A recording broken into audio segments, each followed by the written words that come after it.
Hello, and welcome to episode 33 of the Luckycast. I'm your host, DeoxysPrime, and joining me on this edition of the anime podcast, we got Matt.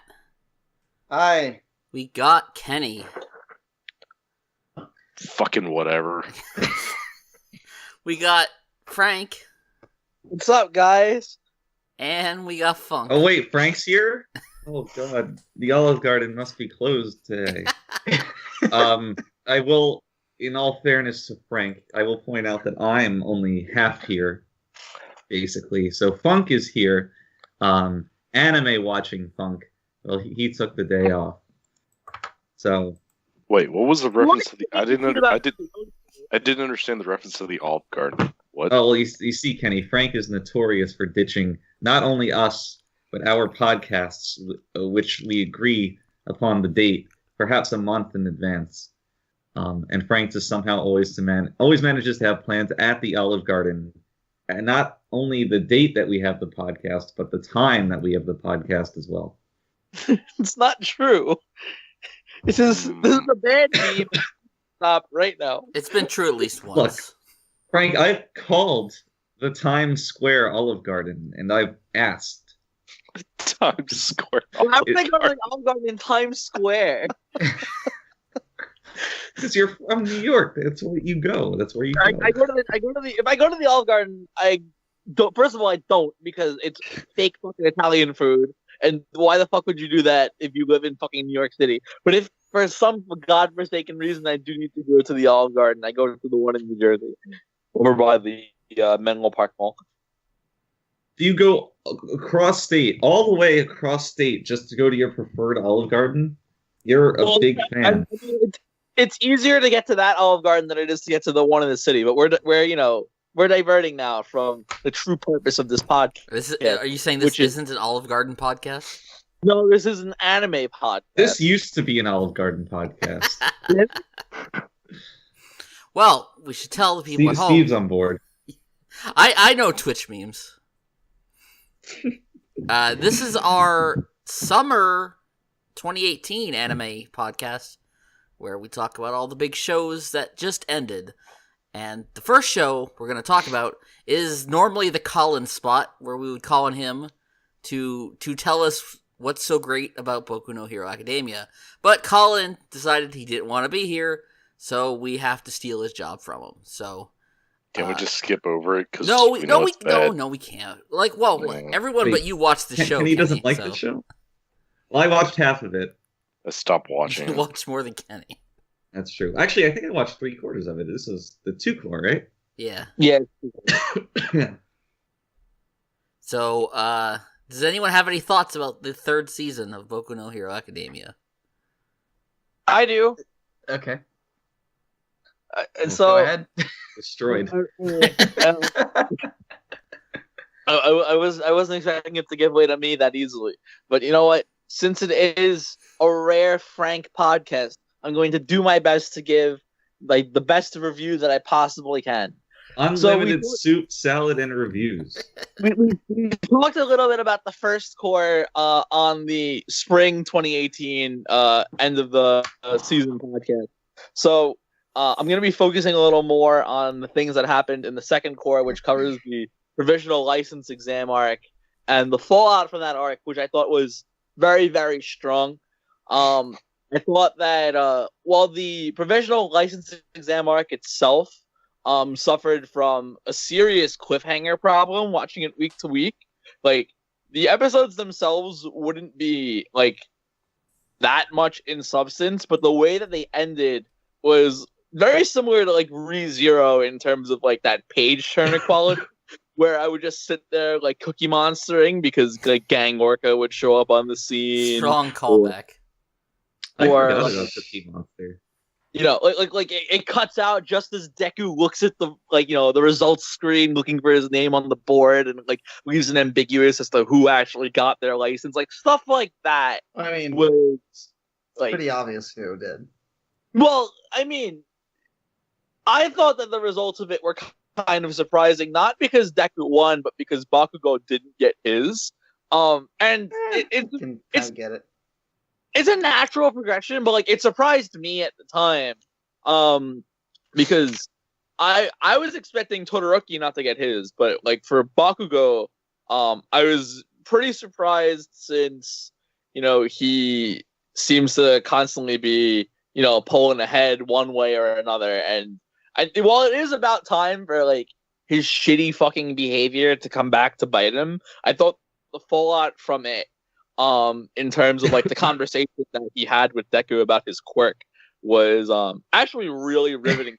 I find his Seiyu's performance to be like infinitely more intimidating when he's talking with like that quiet, barely restrained rage that he's speaking to Deku with at that time. Like it's so much more scary than it is when he's like yelling at him and telling him to shut up because he's an idiot. And he really knocked it out of the park in that scene where he's crying and like basically asking why he's the one who caused All Might to retire. That fight in general was really excellent, and it marked a new high point in the series for me, which is crazy because I think the bar just keeps getting raised. Like I was very happy to see some genuine development for Bakugo. That's definitely true. Like I like, don't get me wrong, like I was never that big of a Bakugo fan. I always thought that he was like kind of entertaining to watch because he's such a shit.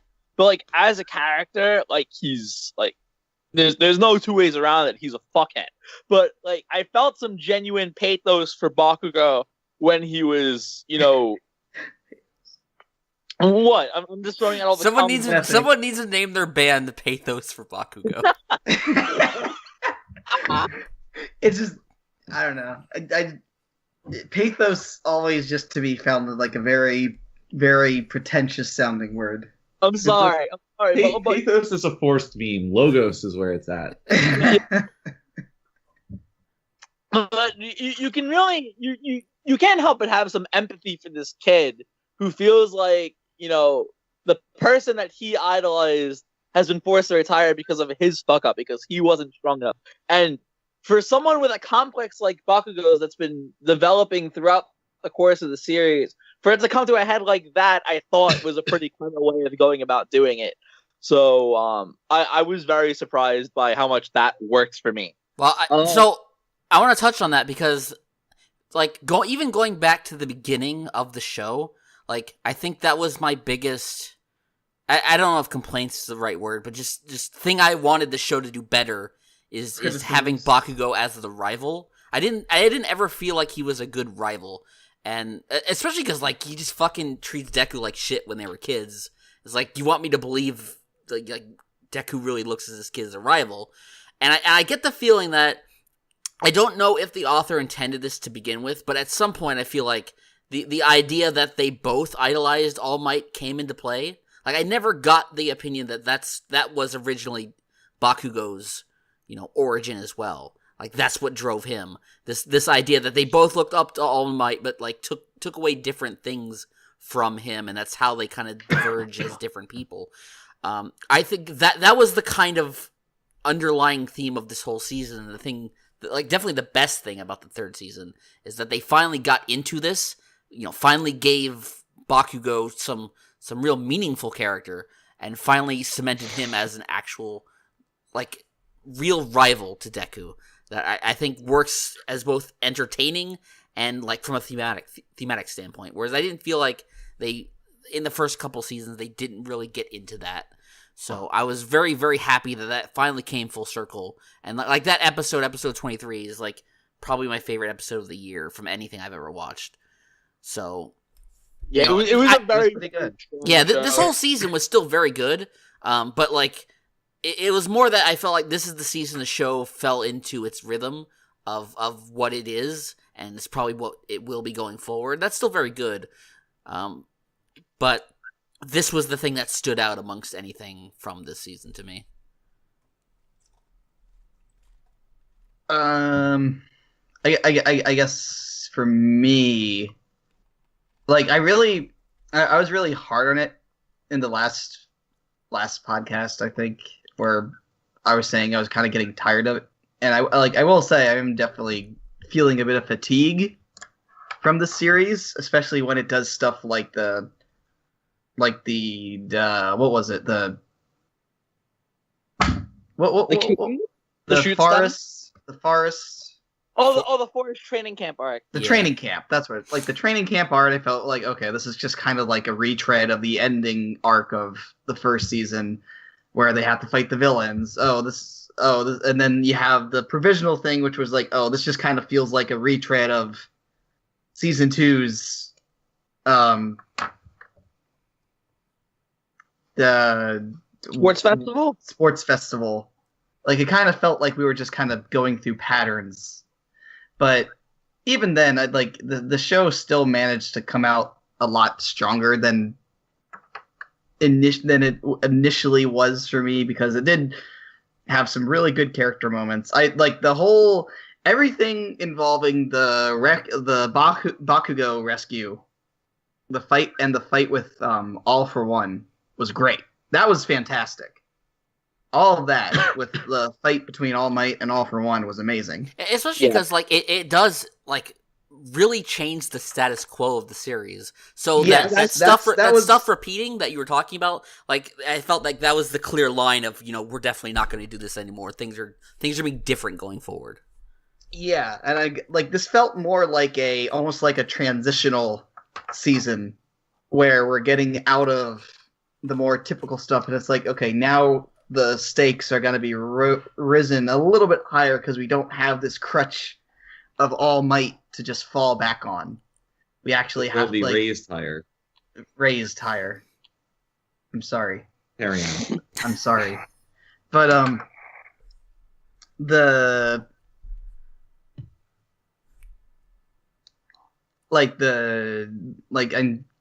just happy to finally see something, I guess, happening, a little bit more progress being made. What else was there? I really liked... Oh, I guess one thing that is a major pet peeve of mine with this show, that's probably going to sound autistic, but whatever. Go ahead. How much this show really likes to antagonize other hero characters that aren't with UA. Like, with how it draws them and how it, like how every single character who is not in UA is just, like, crazy. Like, insane. Well, they all wish they were in UA, you see. I guess, yeah. It just, I meant they all that's somewhat ironic. It's just very strange.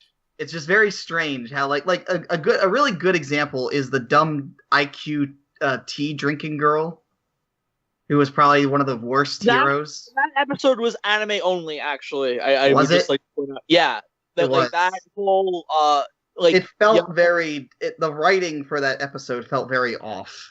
Yeah, because it was an anime original episode, meant to give the other one. How they literally won. Like how tea drinking girl was like, how could you possibly have beaten me? You should have abandoned your friends. And they're like, well, we stay by our friends because we're Sonic heroes. And I was just like, ugh. Like it just felt very juvenile in comparison to everything else. Like this is a girl who's supposed to be like a hero, and she's saying these like terrible things. The thing is that when you're doing that kind of an arc, where everyone involved is a hero, you gotta have some kind of conflict, right?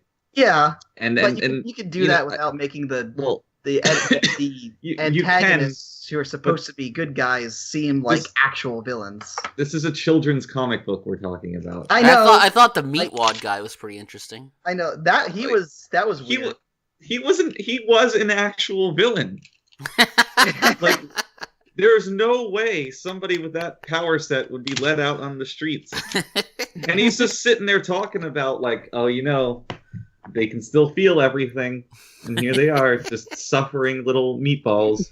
It's like, oh, that's great. Jeez. He doesn't even go to finish his objective.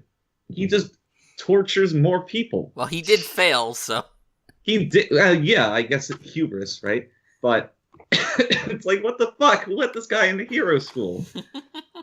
I look at the Wind guy's tragic backstory is that Endeavor wouldn't give him an autograph. Oh, that was so dumb. Endeavor didn't give me an autograph, so that made me fucking hate him, and his son and everybody in his lineage. To be fair, that's something that actually happens. People have one bad experience with a celebrity, and they're like, "Wow, that guy's a complete asshole, and I can't fucking stand him." What's that copy pasta people post about like the grocery store, supermarket? Yeah. Electrical Infederence or whatever.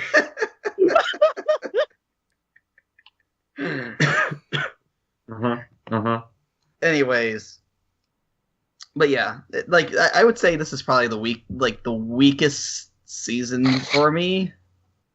But I think it's better than the first season, because the first season is just like they had so much to establish, and there was so much they didn't get to do. But I can kind of give that a bit of a break because it was the first season and there was only one core, so I kind of feel like you can give it a little bit of slack for that. I think that the way that it established everything in the first season was very clever. I think they used their screen time pretty much as wisely as they could with those 13 episodes to really get to the meat of like the character dynamics and like everything in the school without like getting too much into it. Like it very much feels like a world building season, and then the rest of it just sort of builds like and comes to a bit of a head when the sports festival really kicks in, because that's when like Deku and Todoroki and Bakugo's like interpersonal dynamics all kind of get to play with each other. Uraraka gets a lot of development from the sports festival. Mm-hmm. Like the groundwork is laid with that first season, and then it's brought to like a dizzying height in the sports festival, and then really season 2 really developed everything. Yeah, and then it really comes to a head with the internships, and especially like the characters who were involved, like fighting Stain. Like Ida got like a ton of development from that. It was a nice little like punctuation to the end of Todoroki's like arc that happened at the end of his fight with Deku in the sports festival, and obviously Deku really got his time to shine. It was like his first time like actually like coming face to face and like having to deal with a villain more or less on his own until he summons like Todoroki to help him out. Which is part of the reason why the muscular fight in the beginning fell so flat for me. The beginning. It always comes back to muscle, man. Yeah, that was pretty bad. Stupid. I mean, at least it did finally bring up the issue of you can't just stop breaking your arms, Deku. Yeah. Right, like, which led to the to his big plot twist of all time. His big brain moment. I can use my legs. Holy shit! I can't wait until he breaks his legs. Well, he knows how to actually control himself now. He'll break him at some point. I need to bring drama back. He's gonna push himself so hard he breaks his legs this time. I know you guys haven't seen the movie, but it's very, very frustrating because in the movie he gets an item called like the full gauntlet or whatever, and it allows him to punch things without breaking his arms. And it's like the Infinity Gauntlet. What's up? The Infinity Gauntlet? No. It's not the Infinity Gauntlet. But does he dab when he gets it? No. There's no Fortnite references on this podcast. Please and thank you. Frank, you're the one talking about Fortnite. I'm just asking about dab. You're talking about Thanos dabbing. No one said Thanos. Help. Anyway, this is just because the movie is fresh on my mind, but like while it is nice as like an anime filler movie, I do have my gripes with how stupid like some of the like MacGuffins that it introduces can be. But that's another story for another time. Yeah, for a movie podcast that we'll never do. Yeah, it is what it is. Look forward to it. I also really liked Mirio. Mirio was great. Yeah, it was a good way to end the season. Yeah, much stronger than the end of the second season. Fucking no clip man.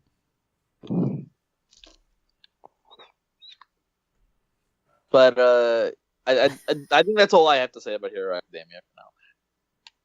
Yeah, still very solid. Still And very solid and consistent. Looking forward to the 4th season. Much like my stool. Oh my god. Oof.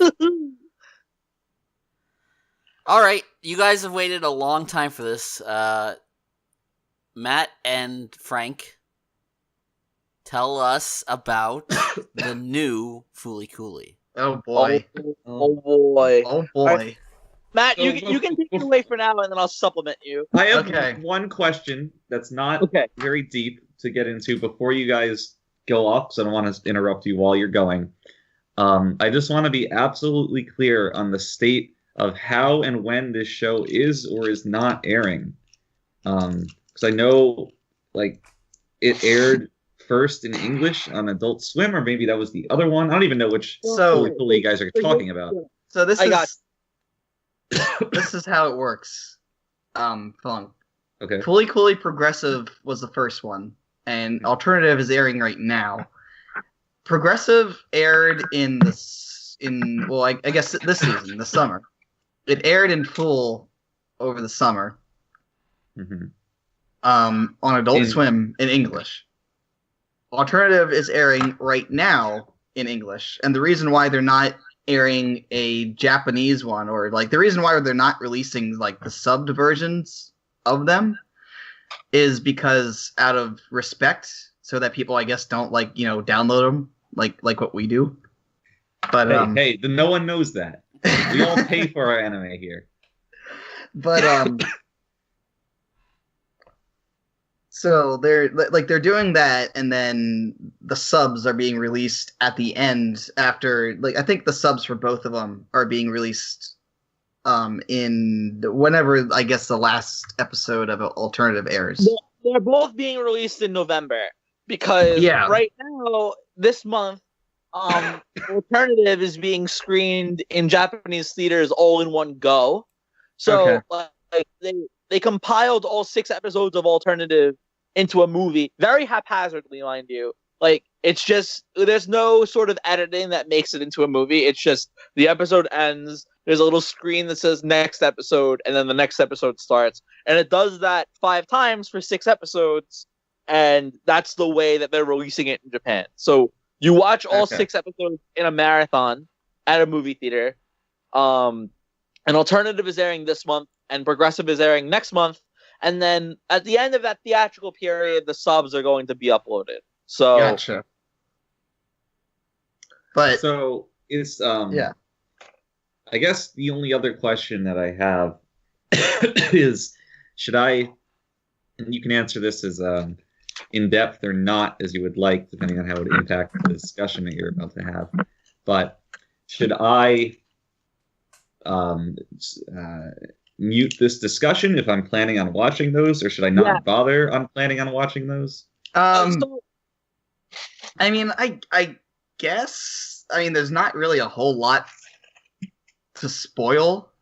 Okay. Yeah, I guess thinking about the first one, what could you really say about that? That would. Yeah, it's more you can't. There's not really any plot points that you can spoil. Although, all right, then whatever.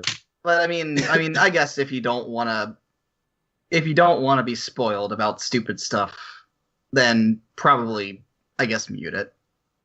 Maybe if you're planning on watching it. Maybe I am. Maybe I'm not. I would recommend watching Alternative. I'm not going to talk about Alternative because it's not done yet. But Alternative is looking a lot better. I'm not just going to watch one without the other. My autism would never let that stand. Yeah, I'm the same.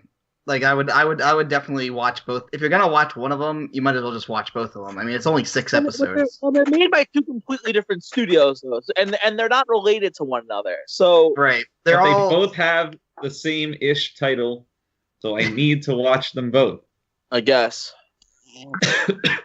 But yeah, you actually have autism. Garbage, How do you not Frank. understand me? Yes, go on. Have your party. Have your here. So anyways, Fooly Cooly Progressive is very, very half-assed. It feels like there's a WebM that keeps going around that compares the big like climax finale of the original Fooly Cooly to Progressive. Original Fooly Cooly is full of all this animation and movement. Every single frame has something going on.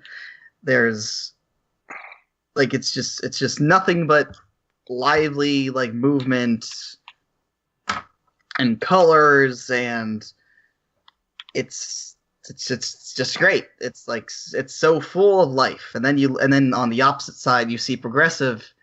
There's one specific moment in particular that really stood out to me, where there's about a good like 5 or 6 or 7 seconds that's just like it's just this dude's face, nothing moving, nothing being animated. It's just the camera is just on this dude's face.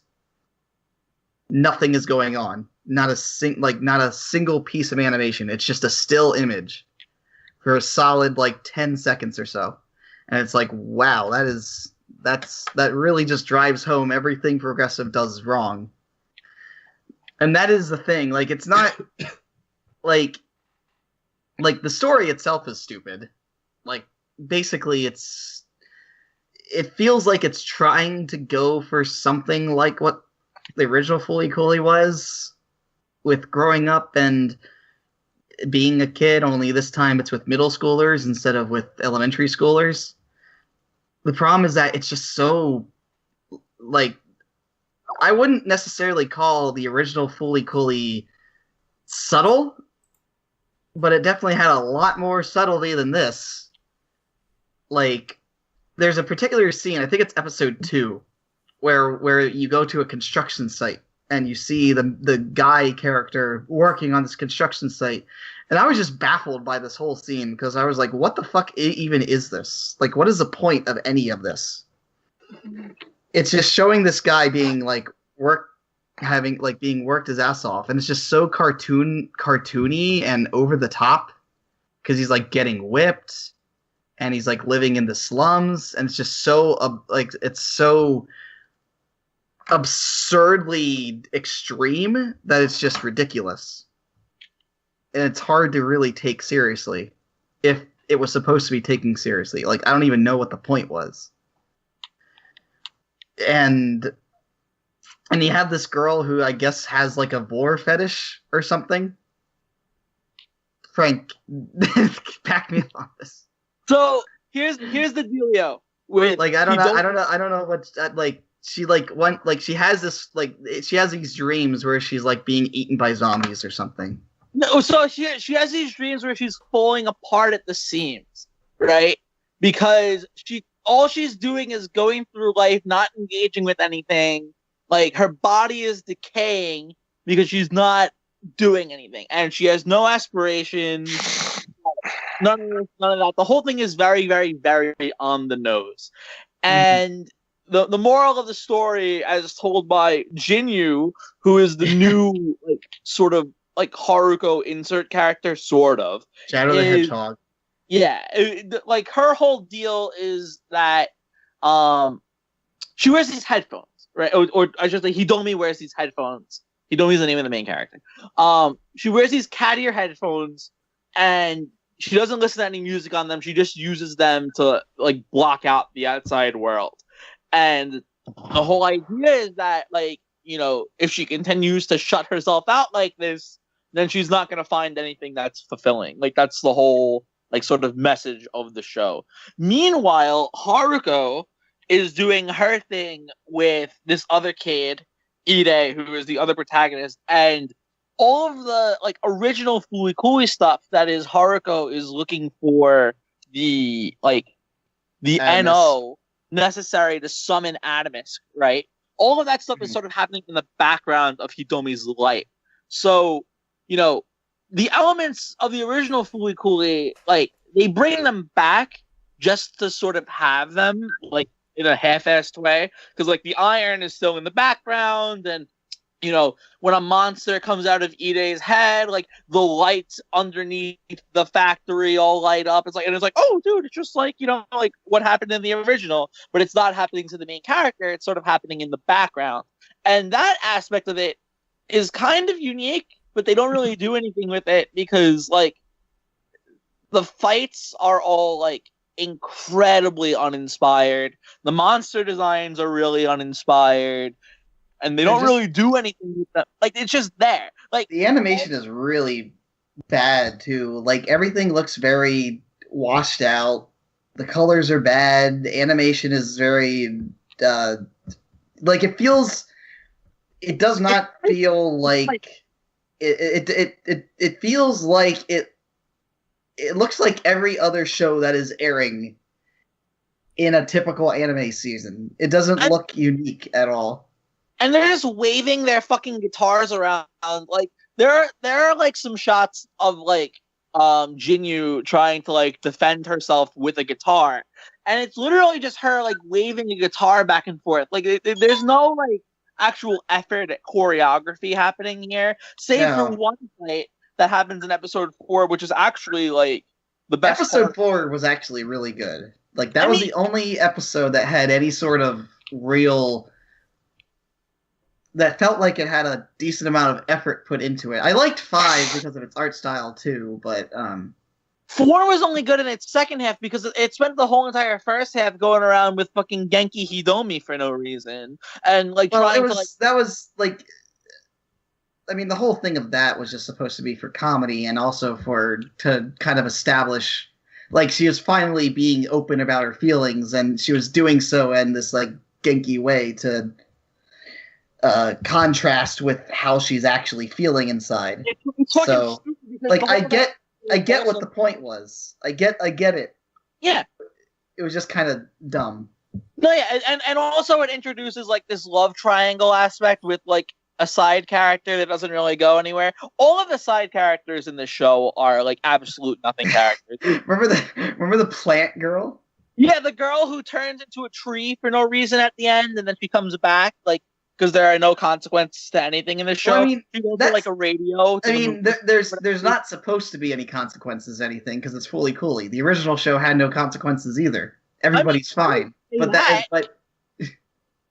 like so from a character perspective, the original Fooly Cooly absolutely did have consequences, but like none of the characters in Fooly Cooly make any sort of meaningful strides, save for like maybe. Well, that's what I mean. That's what I mean. Like the actual battles, the people, like the destruction of the city, giant robot fights, all of that is just kind of like hand waved off by the characters. They just kind of like go on with their lives after they happen because that's not what's important. And that's what this show kind of misses, is that like there's no real like anything happening with the characters, their personalities, like any development. Like they kind of sneak in something where it's like where Hidomi has this conversation with her mom that's like really horribly written. Yeah, that was like that felt like it was supposed to be like some sort of payoff that was never established to begin with. Which was really dumb. Tried to establish it, but like it didn't do a very good job of it because like from the first episode they established the whole entire deal with like the absentee father and like she used to be like the thing with her being Genki was like she used to be Genki before her father left and gave her these headphones and this, that, the other. Like it all feels very, very, very ham-fisted, and it doesn't really come at the very end. And then even after that, there's really nothing that comes from it. The worst character to come out of all of this is Haruko, Ra, I guess as they call her in the beginning, and then they start calling her Raharu. Like, they start calling her Raharu. And then they just call her Haruko for no reason after that, because what is consistency in this fucking show? Who the fuck knows? And her whole deal, like, that she would become, like, this sort of crybaby at the end, like, I almost had it. Like, that she would just be like, boo, boo, boo, boo, boo. Like, I overflow. Like, that. First of all, the overflow. The amount of times that they said overflow was really dumb. Like that was just a one-off line said by Mamimi by Mamimi in the first, like that was only ever said in like the first episode. Yeah, and she they says- turned it into like some big thing. It's like, no, this isn't that. When was this ever a thing?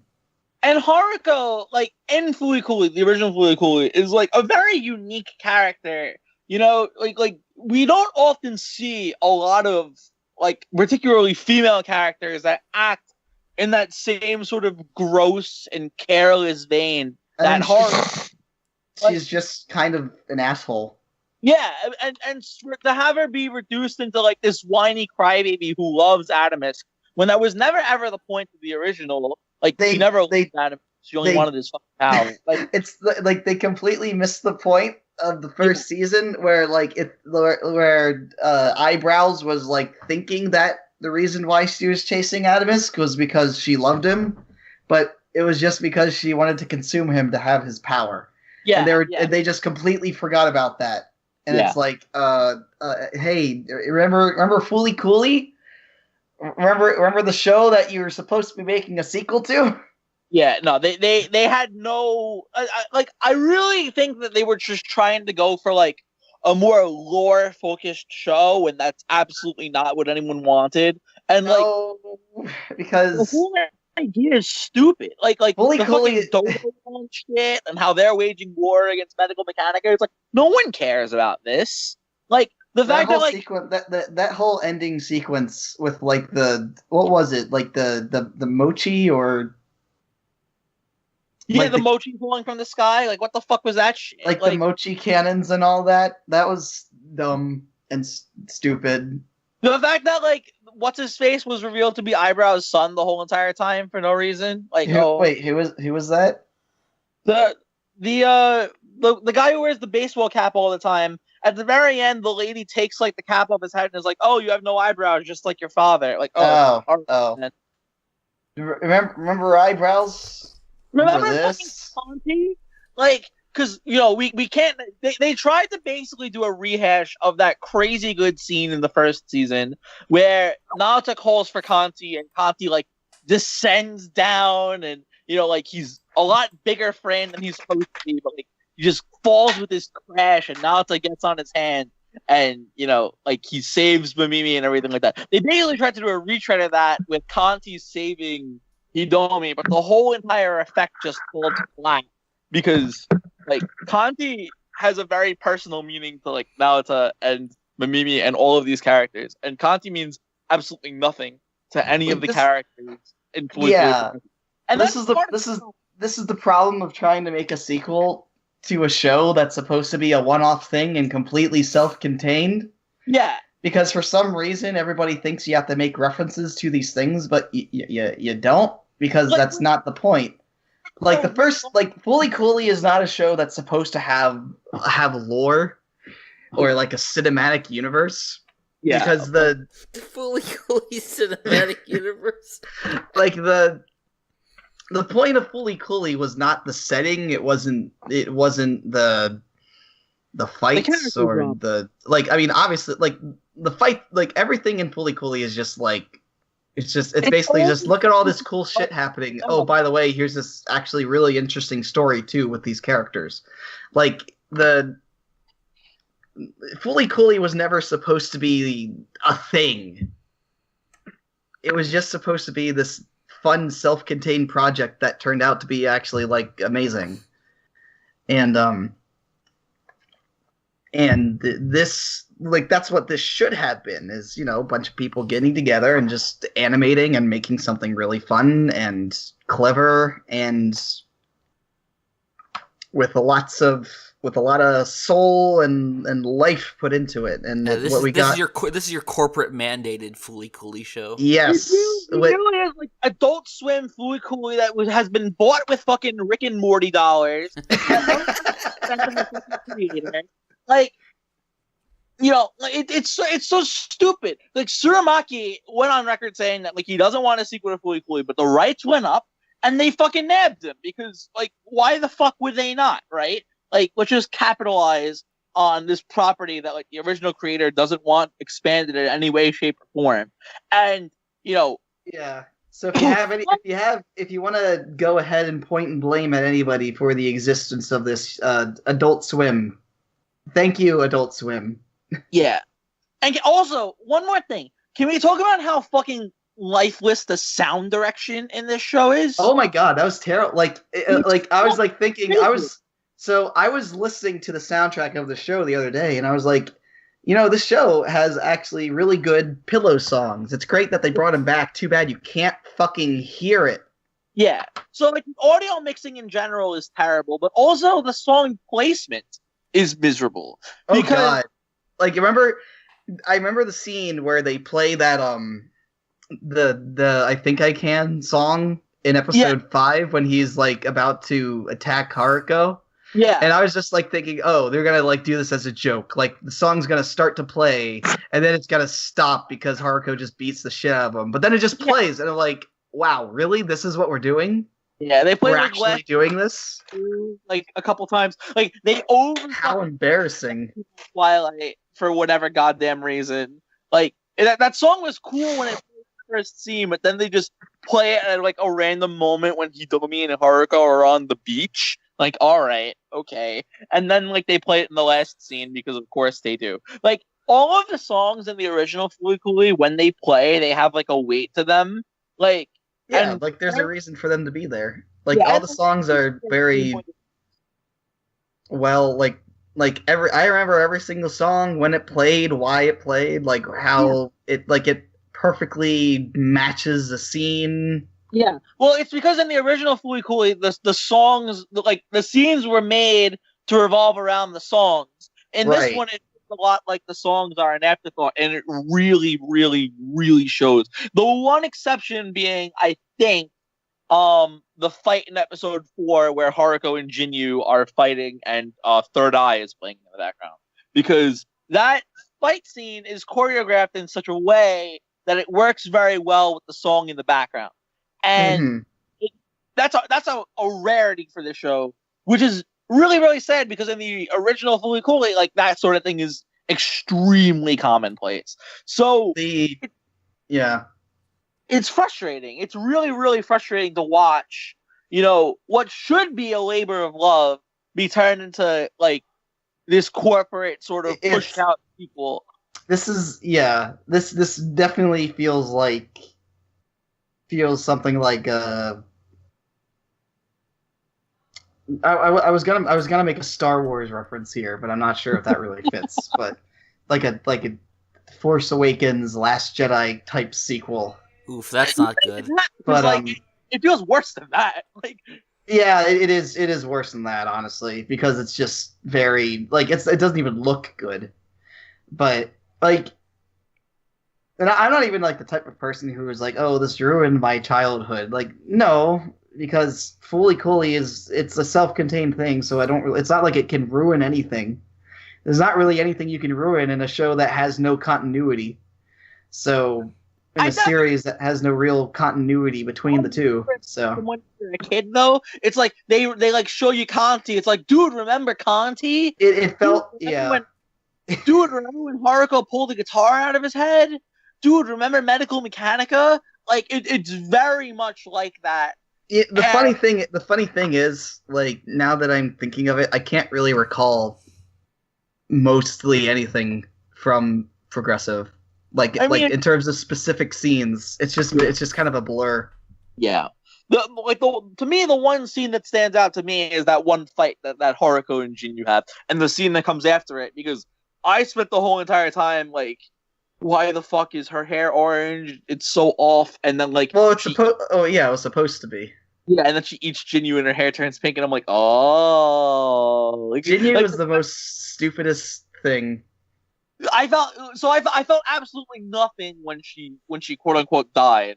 Like, no, it was very, very like I don't know what they were going for there when they had her written off, because it ultimately didn't add anything. The whole entire thing was that it was like just kind of a cool sequence, and then like Haruko turns into like this wasp monster and like devours her whole, and it's like, oh shit. Like, I mean, it's cool, but like I guess the pregnancy gag in episode 5 for whatever reason. Oh yeah, that was a little weird. Yeah, and like there's really not a lot of, substance to any of the nonsense that goes on, which is very strange. I guess another thing tries to be so plot heavy. Like, nothing in episode 6 made any fucking sense. Oh yeah. Like, they go into space and then they go through like this warp in space, and then they fight guitars, and I Think I Can plays in the background again for some reason. And it's just kind of like things happening, and it's just like, okay, I guess we're and the girl turns into a tree, and then she doesn't turn into a tree, and like Mochi is falling from the sky, and it's like, what do they mean by this? Like nothing. Yeah, it just felt very, very awkward. It's fucking stupid. Like, it's total. One thing I will say. With a plot. I'm sorry to keep cutting you off, but it bothers me.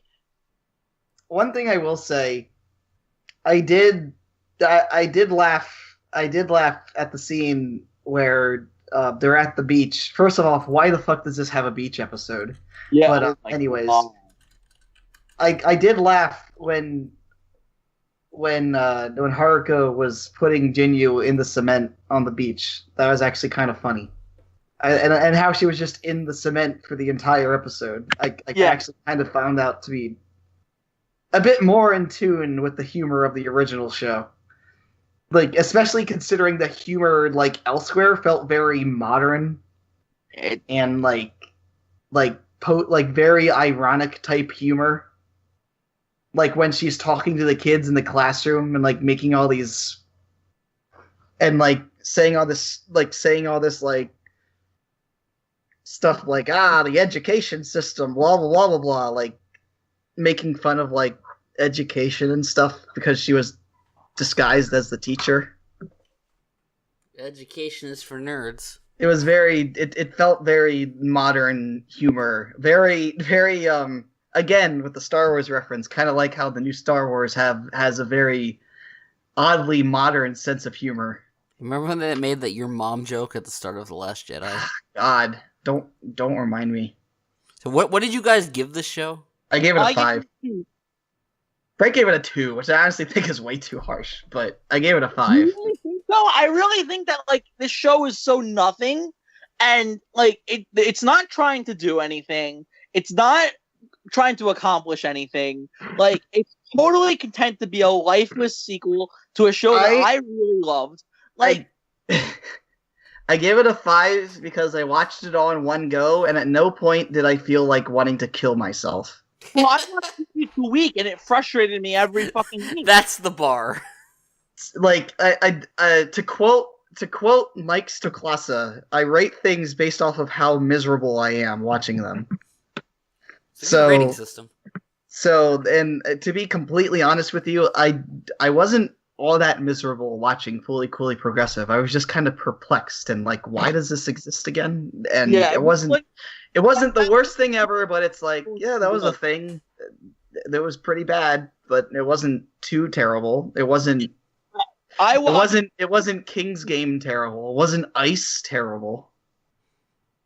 I mean, remember Ice? Was it Big Order terrible? No, it was not Big Order terrible. There was not crazy saxophones playing in the background. The most inappropriate soundtrack of all time. There weren't any buddy girls getting impregnated by having their ears touched. I mean, there was a girl who got impregnated for no fucking reason, and they made a whole gag around it for some reason. Well, she ate the other character, and that was the gag. It's like, dude, I'm pregnant now with this bird thing. Like, what the fuck is that? Like, I don't know. Like, I don't think it was like it wasn't the worst thing ever, but it's like, yeah, that was completely like nothing.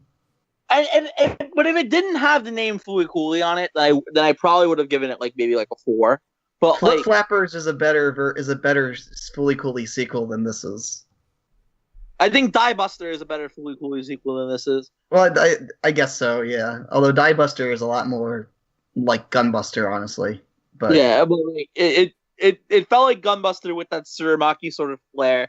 Like, it really bothered me that like no one from the original came back to work on this. But at the same time, wasn't the show made where every single episode was directed by a different director? Yes. Yeah, it shows. And you can tell, right? Like, you can tell because it's a fucking mess. Yeah, it's a clusterfuck. The show is a nightmare. Like, anyway, it's easily my most disappointing anime of the year so far. I'm sure this will come up again. And I wouldn't say that. Please. Considering Please another no. show that we'll be talking about later. Please no. Anyway, just wait for the year-end podcast, Kenny. Are Just we wait. done? No, we're just getting started. No, are we done with fucking FLCL? Yes. For the Yes, love we of are. God. Funk. Jesus Christ. Oh no, Kenny- is Funk here? I'm here. Oh, so I know you didn't finish it, but tell us about Hanebado.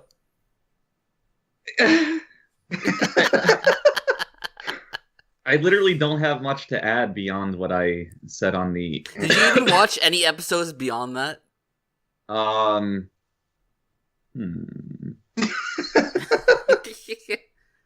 don't know. Possibly not. Who knows for sure? But it's I'm just trying. I don't wait. Did I talk about it in the mid-season? Maybe I didn't. You recommended it, I think.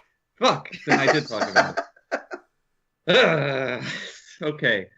In that case, let's see here. It's a sports anime. I don't think it really did anything special, but I'm kind of just all in on any sports anime that's remotely watchable. They're all just so hype. Yeah. We'll talk about that. Wait, hold on. You ignored the other one that aired this season, but that's Oh, okay. I did want to watch that. That was beach volleyball, yeah. We'll talk about it. Fucking hard wow right there. But anyway, I really don't have much to say. I mean, maybe if I'd actually finished the show, I would have. But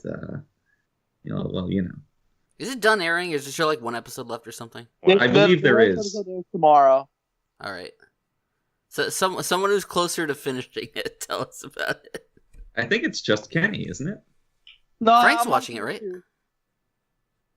All right. I let me go. don't want to monopolize the conversation though. I talked a lot for. All right, Kenny, tell us about badminton. There's a fucking bitch who's just self-obsessed with the fucking sport and doesn't care about anything else but recognition from her mother. And Wait, she's a bitch? she's a bitch. Kenny, whose side are you on here? She is a bit of a bitch, Punk. Who She's whose not side a am bitch! whose side am I supposed to be on? There's only like two sides to take. The first side all. of badminton. Badminton side. I'm taking Nagisa's side. Yeah? Yeah? Yeah? Yeah? Yeah. So I dropped this show. No one Oh, fucking cares, Steve. This Steve, isn't why about did you you. drop it? I know- No, I'm glad. Thank you for asking. no, stay out of this. you No, piece of because fucking Funk shit. will stay- find this interesting. Funk will find this interesting. So I too enjoy sports anime. Uh-huh. I know you do. play sports. But I sort of You discovered play a watching sport. this one, like You, I guess I more refined my taste in sports anime, and that I really, really, really did not like how melodramatic this show was. And I felt like sports anime are dramatic by nature because sports are dramatic by nature, but I felt this veered too far away from the actual sport and more into this really like obnoxious character drama that I was just so not into and so not interested in. Like everything with the mother character felt like I just don't fucking care. And I like sports anime that are fun, and I felt this show sucked a lot of the fun out of a sports anime. So it just got to the point. I think I dropped it like episode 5 or something. Like I just couldn't go on. I also hated how every character had that like 1,000-yard stare when anything dramatic happens. Like their eyes just gloss over and they just stare into the distance. Like they went to that. That's an anime thing, though. No, but it was like so prevalent here. I felt like they went to that well too often. But that's a minor thing into my just grievances with this anime. Like it wasn't terrible at all. Like we talked about it before, it's especially well animated. And, it was enjoyable at times. It's more that it's like I could not get past the melodrama. Like it just did not do anything for me. So that was ultimately my reason for dropping it. I mean, I'll admit I was kind of in for the melodrama. Like can't even critique it. I was just very, very into it. Like you had the one girl who's all, this is I'm gonna graduate. This is my last year in the badminton team, and then she like just gets dropped in the first round of the tournament, and like, whoops. But yeah, I mean, you get what you pay for. It was free. Are you saying you bought episodes of this anime? Anime? And watched them?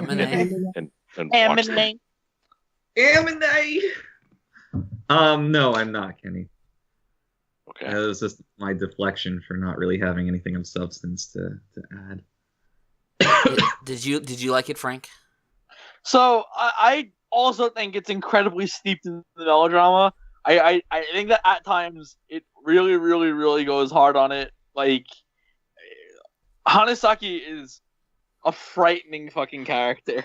Like, to the degree that she has, like, a ridiculously unhealthy obsession with the sport, and if she continues to play it, it will most likely result in, like... Her demise. What? What? What did you say? I said her demise, question mark? No, I don't think her demise, but, like, a significant deterioration in her mental health.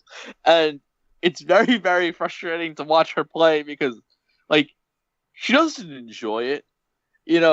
Like, she has no love for the sport itself. And so it's missing that passion that most sports anime have that comes from when two people are incredibly skilled at the sport and they have, the mutual respect for one another. And, like, that, like, this thrill of giving your all to, a passion that you love.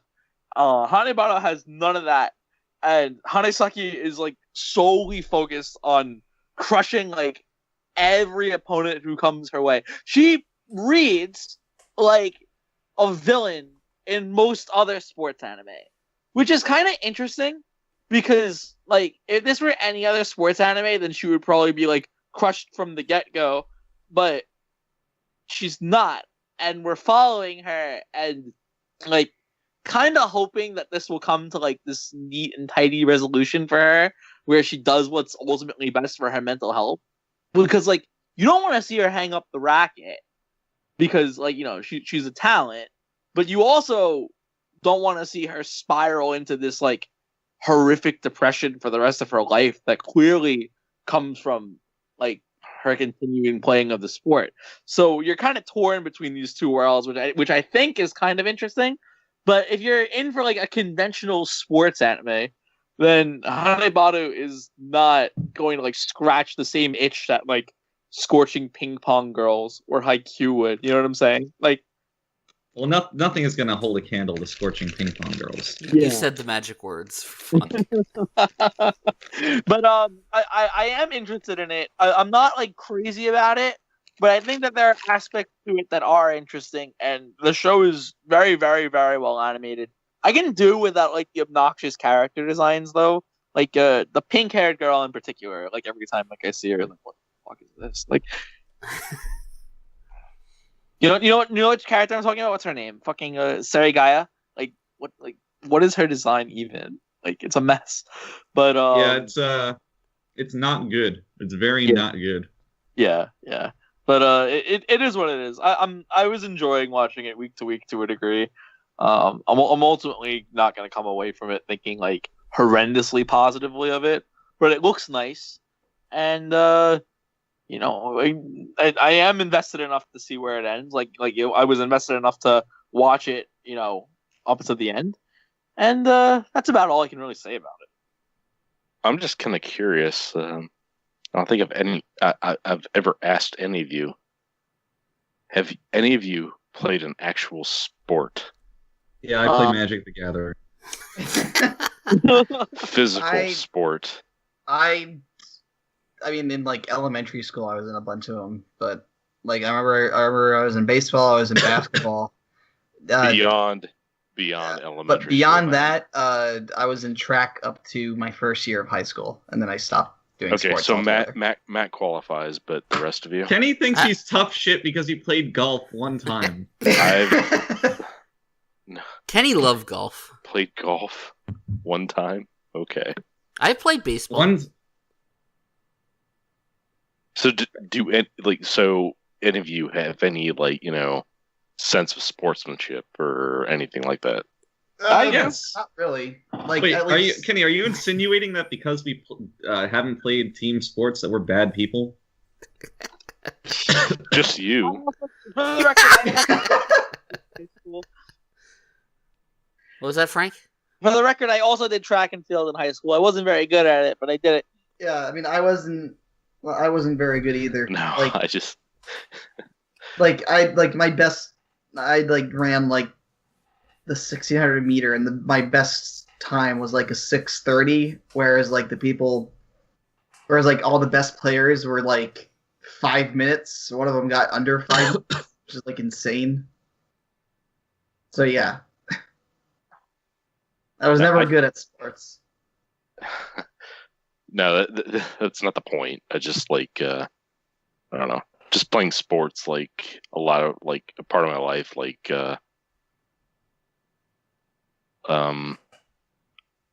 just watching the show just pisses me off because it's there's no fucking sportsmanship. Yeah, it's just and that's why I don't know. I just like it just because of that. Because I just want to see just what happens. I don't know. There is a lot of blatant disrespect that Hanesaki shows. There's a lot of blatant. Are you fucking kidding me? What did I just say? She's a fucking bitch. She's a bitch. Shut up, Funk. A bitch. Oh wait, I forgot we had fucking Jeremy Thorne in here. You have the floor, Kenny. It's the year 2018. Nobody knows what that is. No, we don't even know if he's still alive. Buy my stupid computer box thing. I'm sure he's fine. But no, yeah.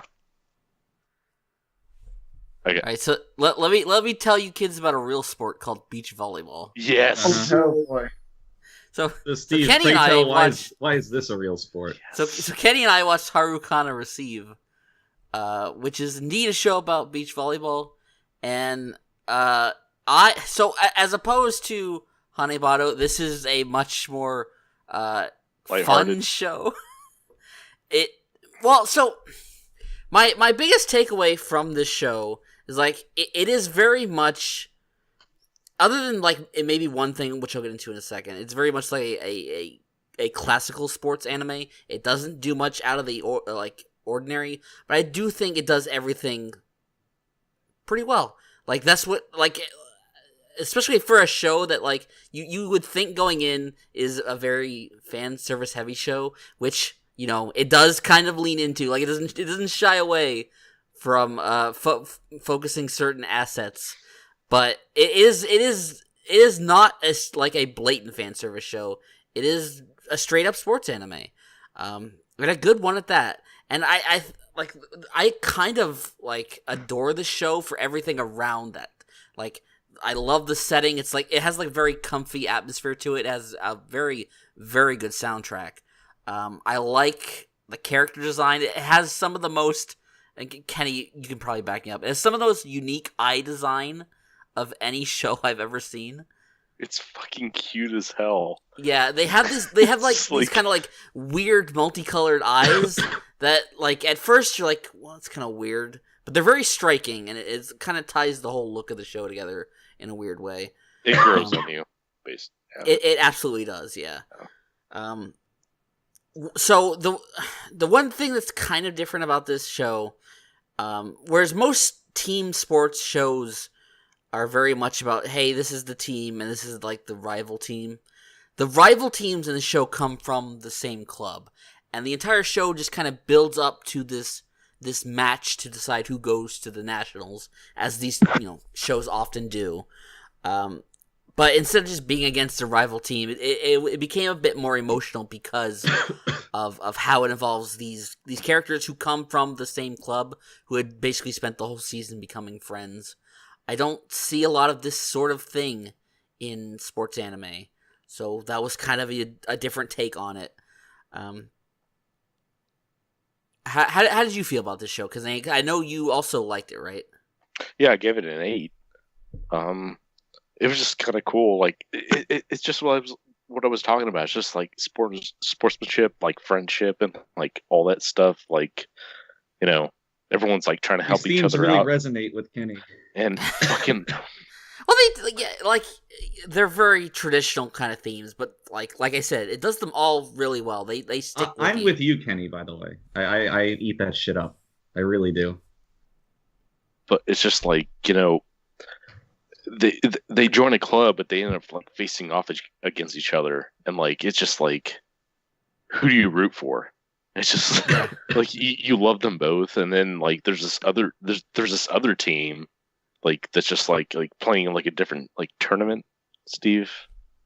Well, they're like in different parts of the country, so yeah, but like it takes place in Okinawa, right? Like yeah, and like and they're playing against like an American team and shit like that. Like it's just like, I don't know. It's and plus like what Haruka and Kanata like they're at disadvantages because one's a rookie and one is very small. So that's like a huge disadvantage. Like I guess like playing volleyball because you're so short. Yeah, she's so short. She can't spike, but she just like tips the ball over the net. Like wait, isn't that just the plot to Haikyuu? The Haikyuu? Isn't that Haikyuu? Well, yes. In this one, it's more dancing around this, Steve. So in this, that show is very much about him overcoming that. This show was not about anyone specifically. In fact, It's kind of the core theme of the show, and they play into the sport that it shows very well. In that, like, volleyball is a very unique kind of team sport. There's not a lot of sports with just two people, and they're both equals on the court. Like there isn't an ace like in normal volleyball. Like they both have to kind of pull their weights the same, in order to win. So this isn't like the Lucky Star OVA. Where Kageki doesn't slam a fucking volleyball into her sister's face. Was that in the OVA? I thought that was in the actual show. No, that was the OVA. Okay, it's been a long time since that was a terrible fucking goddamn. I'm sorry. No, but it's this whole it all builds into the theme of the show very well, and what may interest Frank, there's a very, very large amount of Yuri undertones in this show, despite the fact that each pair of players in the show are both related. It still kind of drives home that theming of being partners, and it relates a lot to like marriage. Like it's something that comes up more than once, but that is very much a core theme of the show, and it does have a lot of Yuri underpinnings. So, if you're interested in that sort of thing, as some people are, some people. you may get something out of this in addition to. I wouldn't really call them people. Sports anime. Yeah. Call them people. Okay. No, it did surprise me because I was looking forward to the show, but just because I just thought, if nothing else, it may just be like a fun fan service show. But it was a lot more than that, and I do appreciate that a lot. So it was a really fun show to watch. It was just like the fan service was a bonus. I don't know. Did you have a favorite girl, Steve? Probably Haruka. Okay. I mean, this should be obvious. Does she have small breasts? I don't know how that's obvious because there were others that had substantial, or they were well endowed. They had grand mams. You wouldn't know anything about that funk, but About mams? no. I guess they do live in Japan.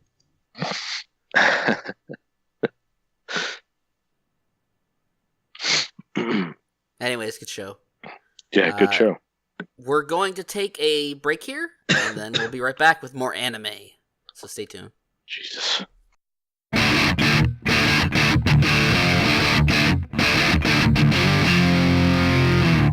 Welcome back to the Luckycast. The next show on the docket is Steins Gate Zero. Matt. Oh boy. Jesus.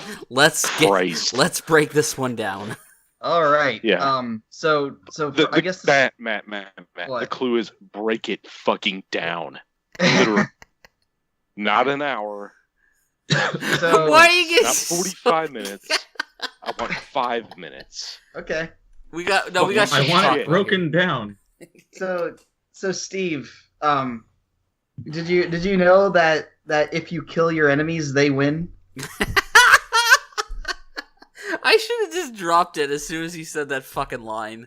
Is that not the worst trope in all of fiction? That is the worst trope in all of fiction. It's just so terrible. Don't kill him, because then you will become just like him. Fucking Prime Minister Daru here. Anyways, Steins Gate Zero is another example of a show of a sequel to a show that didn't need to exist. It's supposed to be telling the story of what happened in the timeline where Okabe fails and has to live like 15 years and develop some way to finally reach Steins Gate.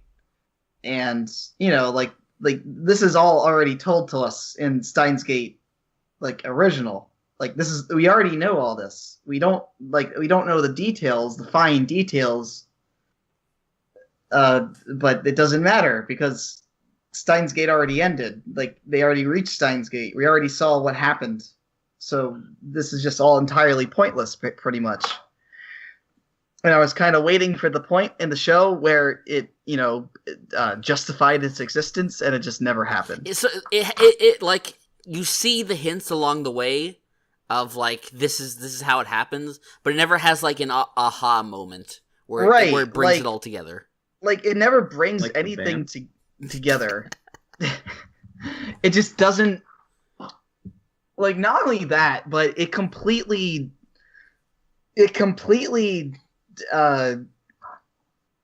breaks the rules that the first season established. Oh, totally. Yeah, it just goes way above and beyond. Because here's the thing. So episode 21 is the episode where Okabe time leaps 3,000 times in order to get back to 2011, because somehow he time leaped forward in time to, what was it, 2025 or something? I think it was 2036. 2036, that's what it was. He was supposed to have died in 2025. Yes. Anyways,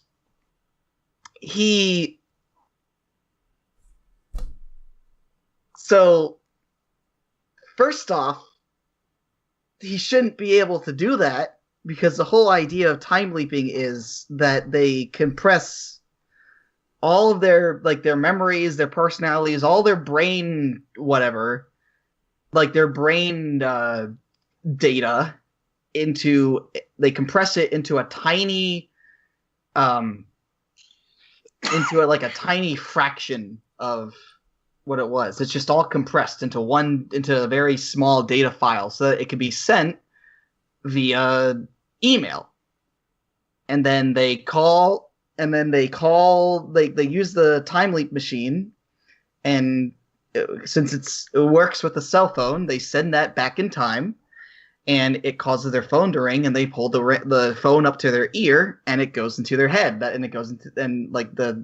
because of electronic whatever doohickey, whatever, it goes like their memories flood into their head, and their old memories, the memories that were sent back in time, overtake that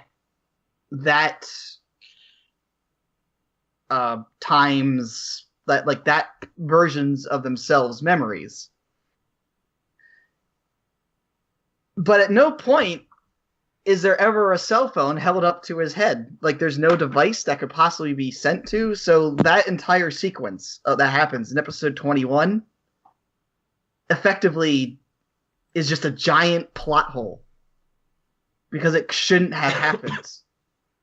Man, what a fucking farce. Like, the entirety of that... the entirety of, like, the big kind of climax of the show is something that can't happen in the rules that the show established. It's like, even dealing with time travel, which can be a complicated topic, the first Steins Gate kind of still kept it very simple in that you could follow what was happening. This show was all over the fucking place. Oh, it was a complete mess. Like, there's one point where he somehow gets transferred into a different episode 8, I think, was when he gets the what's it called? The world line jumps to a different one, and he sees Kurisu again. And I don't think that was ever really properly explained how that happened. So it was someone finding something that had to do with time travel. Yeah, but that's the thing. It's like everything just feels so vague, and it's never really properly explained. Whereas the first season does this very well, where everything is very clear cut and explained. Everything has a point. Like, the first season has such like a perfectly circular storytelling pattern that it just like it solves literally every single mystery that it establishes. Whereas this show just kind of leaves you with more questions than answers. Like to me, it's not like I didn't enjoy it, but it was more that, like, the parts I enjoyed were very much just, like, riffing on what had already done in the original Steins Gate. Mm-hmm. The characters acting like they did in that series. Yeah. And it's not like the show didn't do good things. Like, I thought everything to do with Mayuri's character was much better in this series. Like, it actually gave her something interesting to do. Mayuri actually had stuff to do, which was nice. Yes, they involved her in a very unique way, and it, like, that's the one, like, one of the things that really worked about this.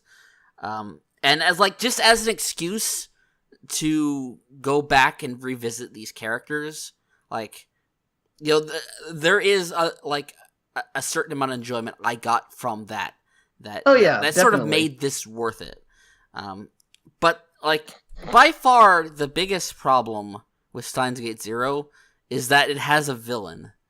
And it has a very, like, comic booky villain. I still don't really understand what his motivation was. Like, it just sounded like it sounded like he was just like chaotic evil. I just want to do this because I'm evil. More or less, it's just like, I know this is gonna happen, so I have to fulfill my destiny, or something like that. It was something really dumb. Yeah, but it just made him seem like such a shitty character. Yeah, and he was, and it's just like, that's not what the first Steins Gate was about. Yeah, it was all about, like, the first Steins Gate was all about, like, you mentioned this before, it's all about, like, fighting against God, nature itself. Like, the antagonist of the first season of the original Steins Gate is more or less just the force of nature itself. Mm-hmm.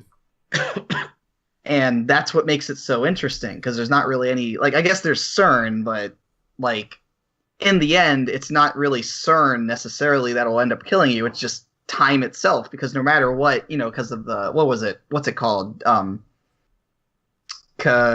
Starts with the C. Convergence. It's all about convergence. Speaking of breaking the rules of the show, like, the whole point of Convergence is that you can't beat it. Like, that's why in the original he couldn't save her. Right. But in this, like, when you get to the finale, it's all like he breaks Convergence. Like, this point of the time machine being destroyed is Convergence, and he finds a way to break that. And yeah, like, like, like he keeps trying really hard to like make sure that Mayuri and why am I forgetting these names? Suzuha like are able to escape in the time machine and not have the time machine blow up, but it's like shouldn't they they can't die yet because of convergence, right? Like they can't die in this timeline because of convergence. As I think. Well, they can because of like the they infinite can, number but they of can't timelines. die at this moment. Well, they can. I think that was the point. Is they were supposed to, but okay, I don't know. But maybe not because I don't know because the show is inconsistent. Like it's very difficult to tell. It's very inconsistent. And I like when I heard going in about just the nature of the structure of the VN and just like how difficult this was going to be to adapt. Like I felt for the most part, like it meanders a lot through the course of it, but it still felt like a very straight line in terms of storytelling. But ultimately, it was just like the biggest problem is it's just pointless. Yeah, and like you can't escape that. And yeah, if you tell a good story, you can get around that. But it just didn't really have that great a story either. No, and that's the other thing. Like when it started, I was just thinking, okay, so they can't really do time travel as like a sci-fi element of this because the whole point is that Okabe has given up. So what other kind of sci-fi thing they gotta introduce here? And they in the very first episode they introduced the whole thing with Amadeus and like this AI version of Kurisu who has like all of her personality traits and memories and all that. And I was like, oh, this would be a really interesting thing. Like we could have it kind of like fuck with Okabe's psyche because it's Kurisu, but not really. Like I'm sure this will have some really cool, interesting drama later on. Maybe it'll go into the whole idea of like no, Okabe, she's not actually real. It did that for a while, which it did that up to a certain point and then just drops it completely. Well, it's like I felt like they ran that plot for as long as they could. Like it ran its course. And then and I guess my problem with that is that like it just felt like a really cheap way to have Kurisu here. Yeah. Like that's another problem I had with it is like you have like the whole idea of this is that Kurisu is dead and then it's like, oh, here's Kurisu by the way.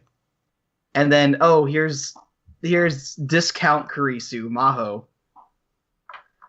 And here's and also here's Kagari, who looks like Kurisu. So it's like Jesus fucking Christ.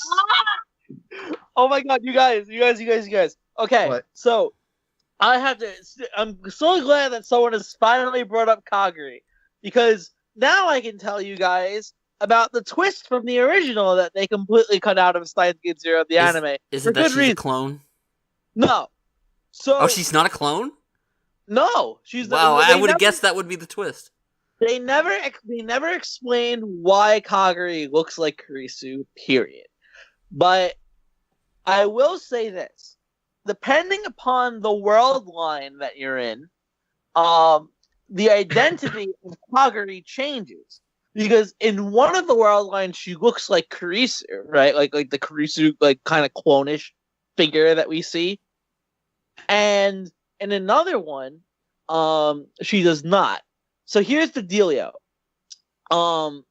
In one of the timelines, okay, how to best explain this?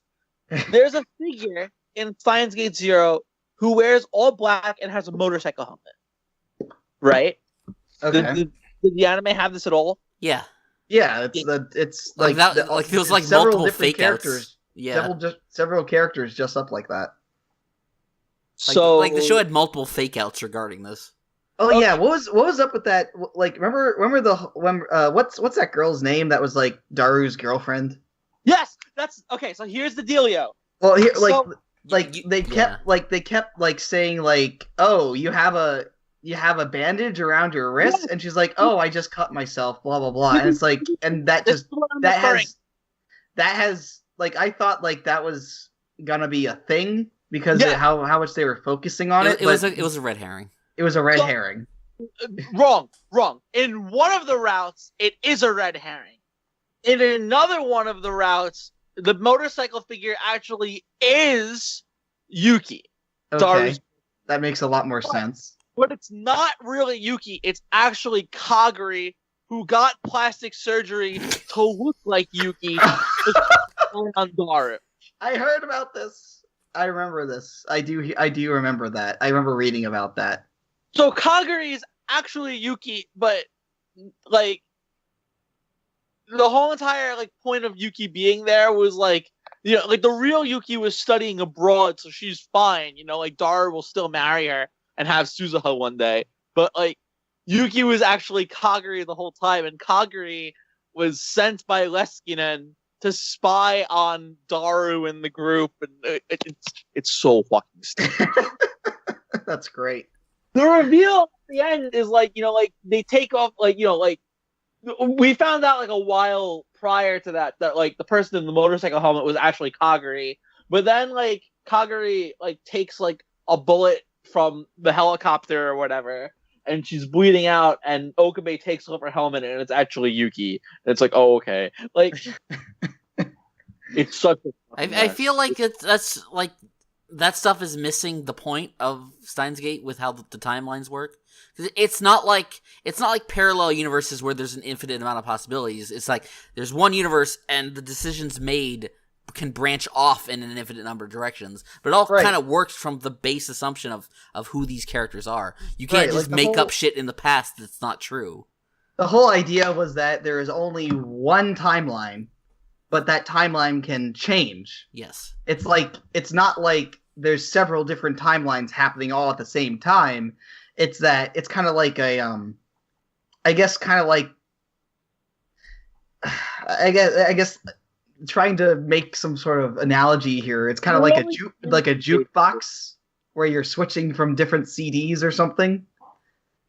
It's like it's not like all these CDs are playing at the same time. It's just picking one at a time, depending on how you switch, how you change things. And you know, the timeline changes because you will say to the past, "Oh, hey, don't do this."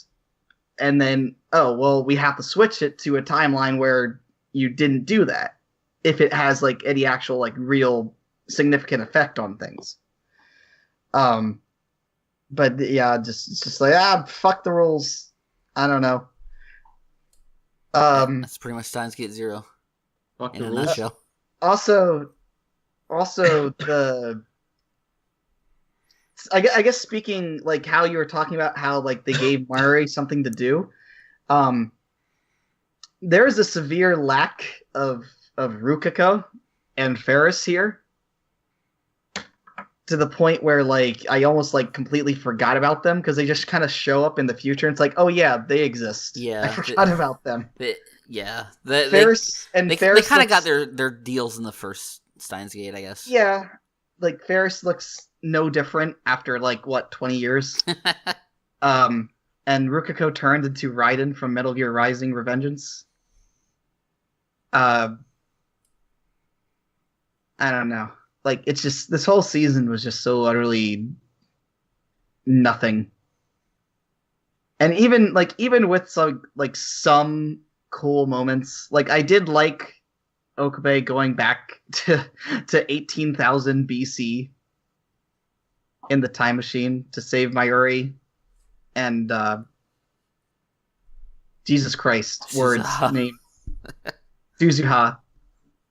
Like, there are some like cool scenes like that, but then you have like the South Park fight with Mr. Braun and the people with guns. Or just the infinite number of times that Okabe was on the roof surrounded by all those soldiers and managed to get out somehow. Oh god, that reminds me. Oh my god, I remember when Suzuha is like, I forget why she's holding Mayuri or something's happening. They're going out on the roof, and only when she's like halfway across the roof does she realize that she is surrounded by like 20 people with guns. Yeah, like episode 18, and we only briefly touched on it, but like that whole episode was laughable, and that starts that whole scenario on that roof that they cut back to multiple times because he does, you know, jump back in time several times. But everything about the scenario is so absurd. Like every single time, I I couldn't take it seriously. And the fucking decapitation with her hands. Yeah, fucking Which I think- barehanded karate chop decapitations. Like, I'm what pretty the- sure. I'm pretty sure that those were supposed to be machetes in her hands, and they just forgot to draw them. And also, I like the part where Daru says, "If you kill them, you just be like them." You know, like 10 seconds after Kagari just murdered like 20 people. That was great. Yep. So yeah, this is don't watch an anime called Steins Gate Zero. All right, Kenny. Oh no, Kenny. What? Tell us about Attack on Titan Season 3. Shit happens. That's it. All right, see you guys next year. You want to elaborate a bit, Kenny? I don't fucking know, Steve. Like, you threw this at me, and I really, You knew it was coming. I knew, but I didn't prepare. Okay, like let I me always- ask you this: how do you feel about this season compared to the first two? Like, have you been enjoying it more or less? more. Okay. Is there Yes. anything? Okay, so like this season is very, very different from the other two. Indeed. And I was like, even going into this, like I was talking to Funk, is like you'll probably like this season a bit more because there's no Titan fights. I mean, there's one later on, but I mean, Wait, does Funk not like the Titan fights? no, Funk hates Titan fights. Why does he hate Dumb. the Titan fights? They're dumb. He just thinks they're dumb and silly. It just makes the show a mecha show in disguise. Shut up, Frank. But yeah, this season is very different in that it's more about human versus human and overthrowing a government and all that shit. And when I having read the manga, this part was very, very boring, and a lot of people expressed concerns when it came about to animating this. Even the author didn't like this part of the manga that he wrote and was hoping that the anime would fix it. And I think in a lot of respects it does. Like the pacing of the manga for this arc was very bad, whereas it's almost like too fast. No, Like, it was like the transformation sequence with Astoria's father. Like it took way too fucking long, and it was fucking stupid. Am I wrong? Like- yeah. It was just like I was expecting more. I mean, she killed him, but I mean, just whatever. Fucking what's his face? Kenny? What? No, not you, the character. Jeez. Like I didn't watch the OVA with that. I should have, because I don't know. Like I fucking hate him. But Would I you don't- like him more if his name wasn't Kenny? Probably. So, in the limited amount that you've watched Funk, how have you been enjoying this compared to past seasons? Because I know. Oh, much more. Much Okay, more. yeah, I know you've been very critical of this series at times. I find the idea of a completely human antagonist to be much more compelling than just Titans or people who are Titans. At some point, like the Titans, the Titans aren't a character, right? They're just the setting, the environment. So to just Except for the ones that turn into Titans. except for the people, yeah. But the ones of that group that we've been introduced to have kind of run their course so far. So it's like, I don't need to see what is his name, Reinhardt and Bert Reinhold. Reinhold. Bert Ernie. Reiner and Berthold. Bert Ernie. and Ernie. I don't need to see them again. Like I know I mean, that you they're will, not, you will, but I imagine they're not completely out of the story, but like I'm not very interested in keeping up with their goings on. yes. So that shift is very much appreciated. And like, of course, I think I mentioned this on the podcast, just having the natural foil to like these acrobatic swordsmen be these acrobatic gunmen is it appeals to the child in me. It does make a lot of sense. Yeah, and it it makes for some, very visually interesting action scenes, as opposed to like the visual clusterfuck of fighting Titans, where they just spin in circles 20 times and someone's nape gets lopped off. So I'm very in for it. What they got, what they're putting down, I'm picking up. That's good. Yeah.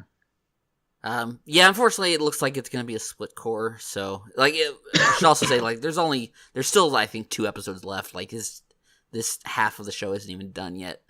But yeah, I'm enjoying it a lot more than I thought I would. Like, I would still say I enjoy the stuff in the first 2 seasons more. But this was a nice change of pace. The story needed this. Right. It couldn't just keep on doing the same things, and it'll also build up the stuff that, like, the stuff that's coming in the next core is probably my favorite, and this all sets it up very well. So, I also appreciate that, like, and maybe it is because they're doing split core, but it does seem like they've upped the visuals.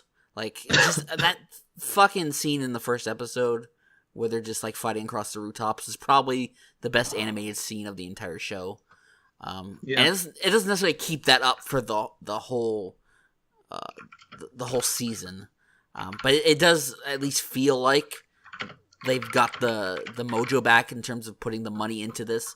Because at times during, like, the second core of the first season and the second season, like, you could see them running out of money.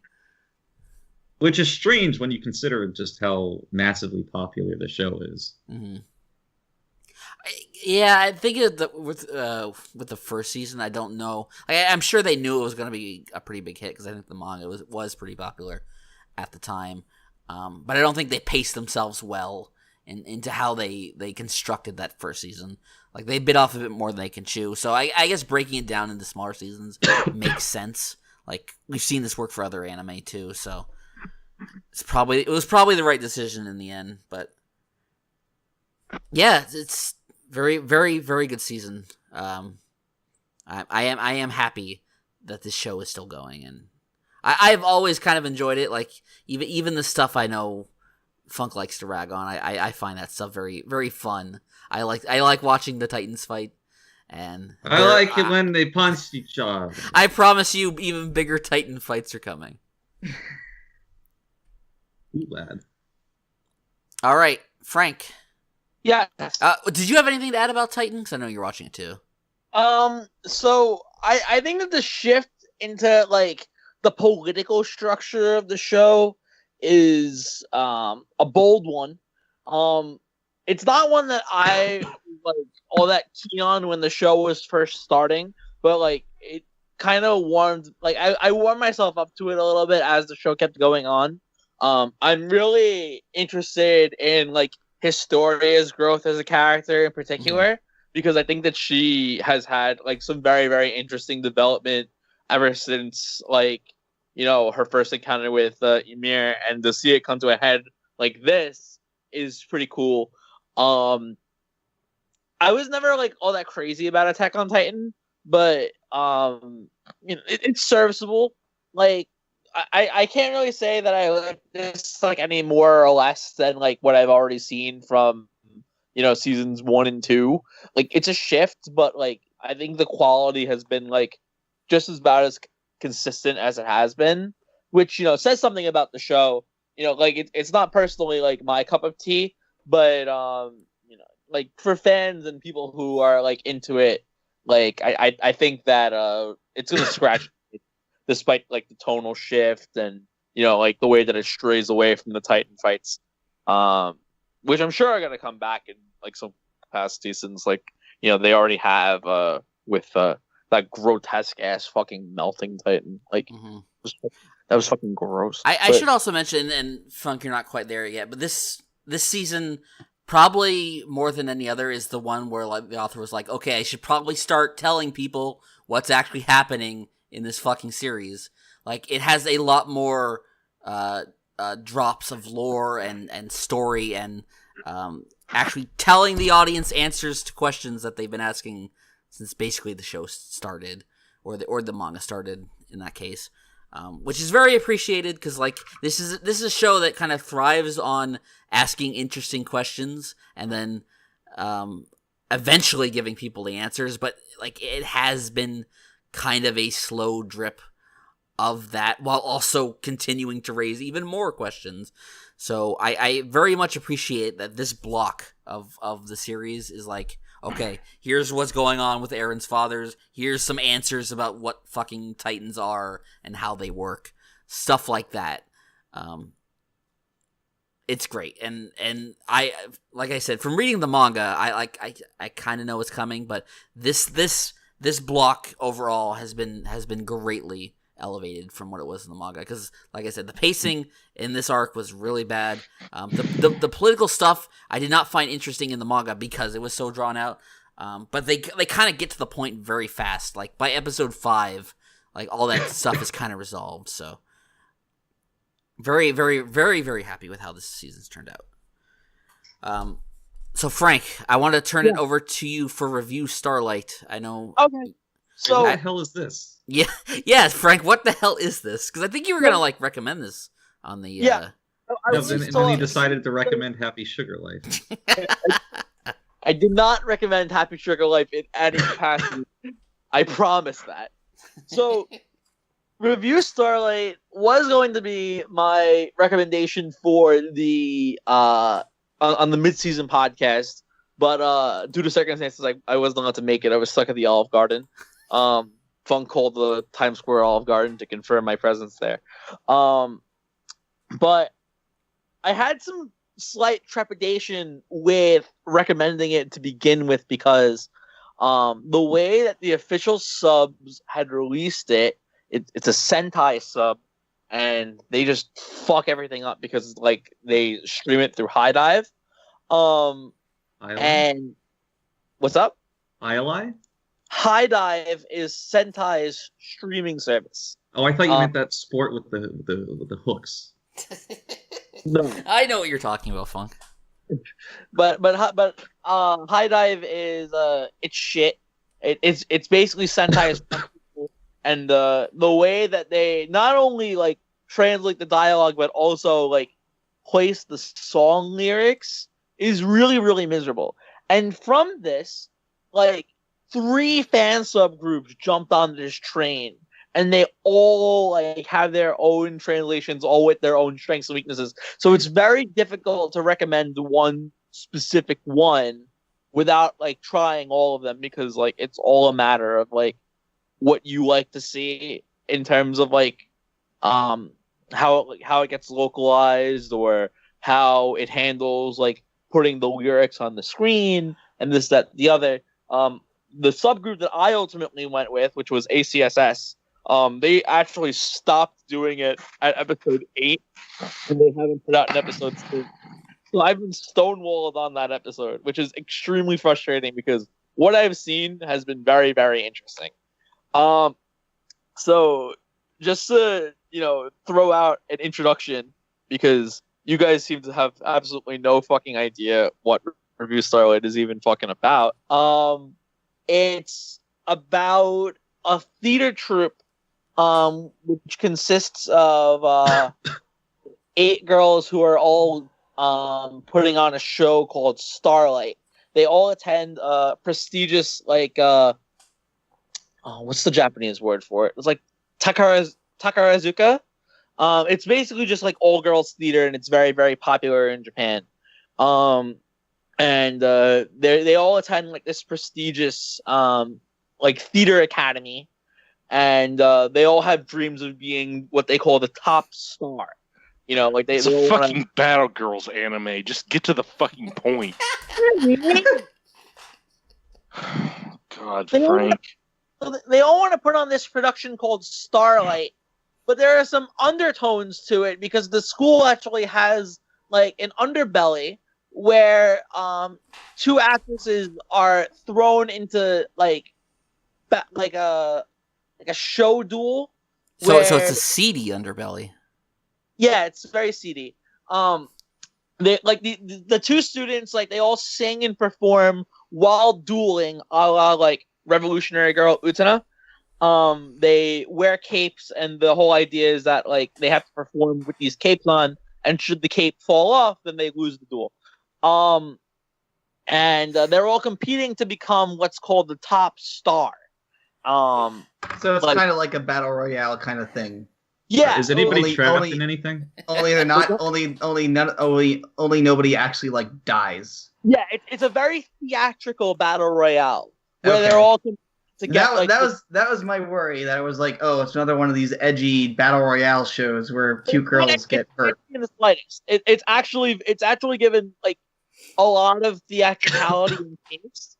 The way that the duels play out, like while they're like very, very well animated, like no one is actually like dying in these, like Right. it's just that they're all competing to, like reach stardom essentially.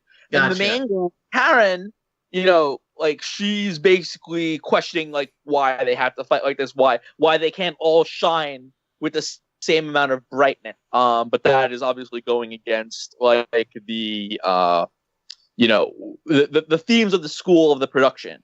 So she is kind of rebelling against the natural sort of progression of the stage and aiming to create a production where like all of the stage girls can shine with equal brightness. So it's kind of interesting. It's a pretty cool twist on like the normal battle royale show. And the character dynamics are all very, very interesting. It's made by a protege of Ikuhara, who did shows like Revolutionary Girl Utena and Mawaru Penguin Drum. And he's like, his shows are generally known for being like extremely symbolism heavy, and this show tries to capture like some of his imageries, but it's not quite as dense as a show of that caliber. But it is a very, very entertaining watch nonetheless. I think that like whoever was animating this has a very, very clear sense of like stage direction and how actors move on the space of a stage. And the whole entire thing just plays out with this like very sort of like put upon acted finesse, which I think really, really nails like a specific aesthetic. It goes into some like, I've only watched up to episode 8. Kenny's seen more than me, but it gets into some like wacky power shenanigans, which I think are kind of interesting, and they play around with the flow of the show a little bit. But I would really love to see how this ends. Like the last episode aired today, I'm pretty sure. And well, like right now, it's definitely like one of my contenders for the best show of the season, if not like actually the best show of the season. But Kenny's watching it too, and I would like to hear his thoughts on it. What were we That's talking right, about? Hello? Review Starlight, Kenny. Starlight, Star Bright. First star I see tonight. Exactly. Okay. We're I do not want to fucking talk about this. You don't have to. Kenny I- hates I- Starlight. I just wanted to throw it out there because I think it's a really unique show. It's like, shows like that are like, so like the fact that like it was being directed by an apprentice of his really interested me. And while it's not quite like on that level, like it certainly got the potential to be something like really, really, really cool. So I would love to see like how it progresses. But unfortunately, I haven't finished it yet. So I guess at the end of the season, or at the end of the year, I suppose, I'll report back and I'll tell you if it lived up to my expectations. But I think it's quite cool. There's actually nothing I can add to that. That's okay. Frank pretty much nailed everything. Like it. I mean, he did make the show, so he knows about it. yeah. Well, I made another show. No, you didn't. Yeah, I did. What was that, Kenny? It's gonna air next season. Oh, is it Girly Air Force? Yes.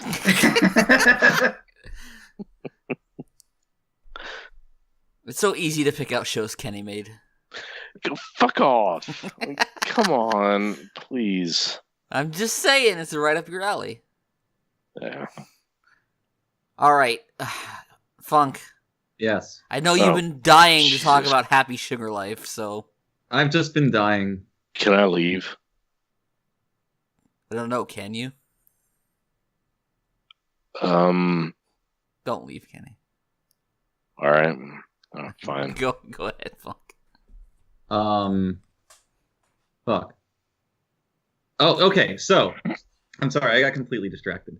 So, Happy Sugar Life is the story of a restaurant whose employees never show up to work but remain employed.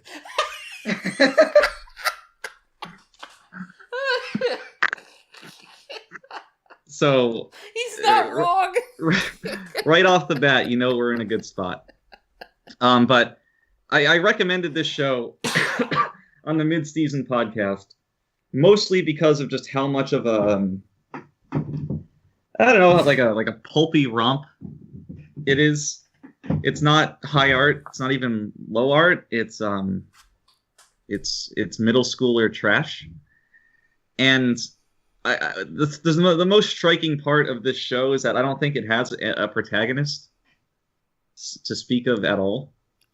Everyone but one person in the show is the biggest piece of shit who ever lived. Maybe two. And like the one person dies. Yeah. Pretty much everyone dies. It's just so baffling because you don't really know like who you're supposed to be rooting for, whose thread you're following through the plot, because it gets pretty formulaic in the first half to 3/4 where it's like the main character meets somebody, they turn out to be just an awful person in their own unique way, but nothing comes of their meeting, and then you move on to the next person. So you're just going through this whole cast of characters that you don't like, nor care about, nor are particularly interesting, but much like a car crash, you just keep watching. And, that's fine. It was entertaining enough to get through. I finished it. It was the only show that I finished this season. That's how good it was. But, give me 1 second here. But, I went and made, in the last few episodes, I made an itemized list of everything in the show that somewhat confused me. So, in lieu of actual analysis or discussion, I would like to talk about some of these points. So, let's start at the top. Why did the pink-haired girl, who was infatuated with the main character, how did she procure 2 Japanese passports of the 2 main characters? There's nothing in her backstory that would let her do that, and it's strange that one could get a passport for another person. So there is a story behind that. Oh, really? So do tell. So the girl who gave Sato the passports was the one from that one episode who was obsessed with her. Oh, I know. Yeah. So apparently they were her and her sister's passports, who happened to be the exact same age as Sato and Chio. And she just procured them for them, and that was supposed to buy them out of the country, I guess. Like, I don't know, you can't really forge a passport, so I don't know what her plan was, but that is basically the story behind it.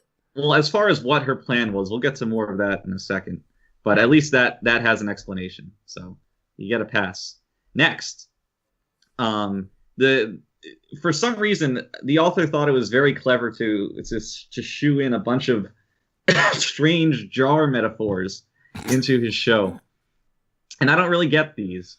It makes sense how they talk about it as being like a breaking point that people reach, but for it to actually be a glass jar, like that's the visual metaphor. I don't quite understand that, especially when it's the imagery of it filled with candy is such a lazy, bordering on nonsensical metaphor for the main character. And I didn't enjoy how often they went back to that well for how obtuse it was. Next, everyone is awful. I mentioned this earlier, but the fact that you have maybe one redeemable character in a cast of a dozen or so, that may not be the type of story that they're trying to tell, but it's also like, what are we even doing here? So that was strange. Next. So when Shio and her mother go outside for the first time, Shio is endangered by running in front of a bus. And the shot that they use for this is very distinct because she's very clearly like in the way of the bus, and the bus does not look like it's able to stop. So you would think that she would get hit, or her mom would dive into the road to get her out of the way and like sacrifice herself. But no, instead, she just hard cut to the next scene where she's safe at home with no explanation on what happened with the bus. And given how prevalent automobile attacks are in anime, I felt entitled to some kind of explanation, like, oh, the bus came to a halt or something. Maybe using animation instead of a still would have sufficed. But no. Next. Why did Shio's brother check the room on the 12th floor when he was looking for her? Because the room number that he was given was the room on the 3rd floor. So how did he know where Sato's other apartment was? That I don't understand. I can answer this. Okay, give it to me. It's kind of dumb. So it was in the picture she took of them. Like the door number was in the picture. My God. And it's especially dumb because he had that information all along, so he didn't need the other guy's help, but it was still waiting on him to do anything. Right. Okay. So by solving that hole, we've discovered another. Lovely.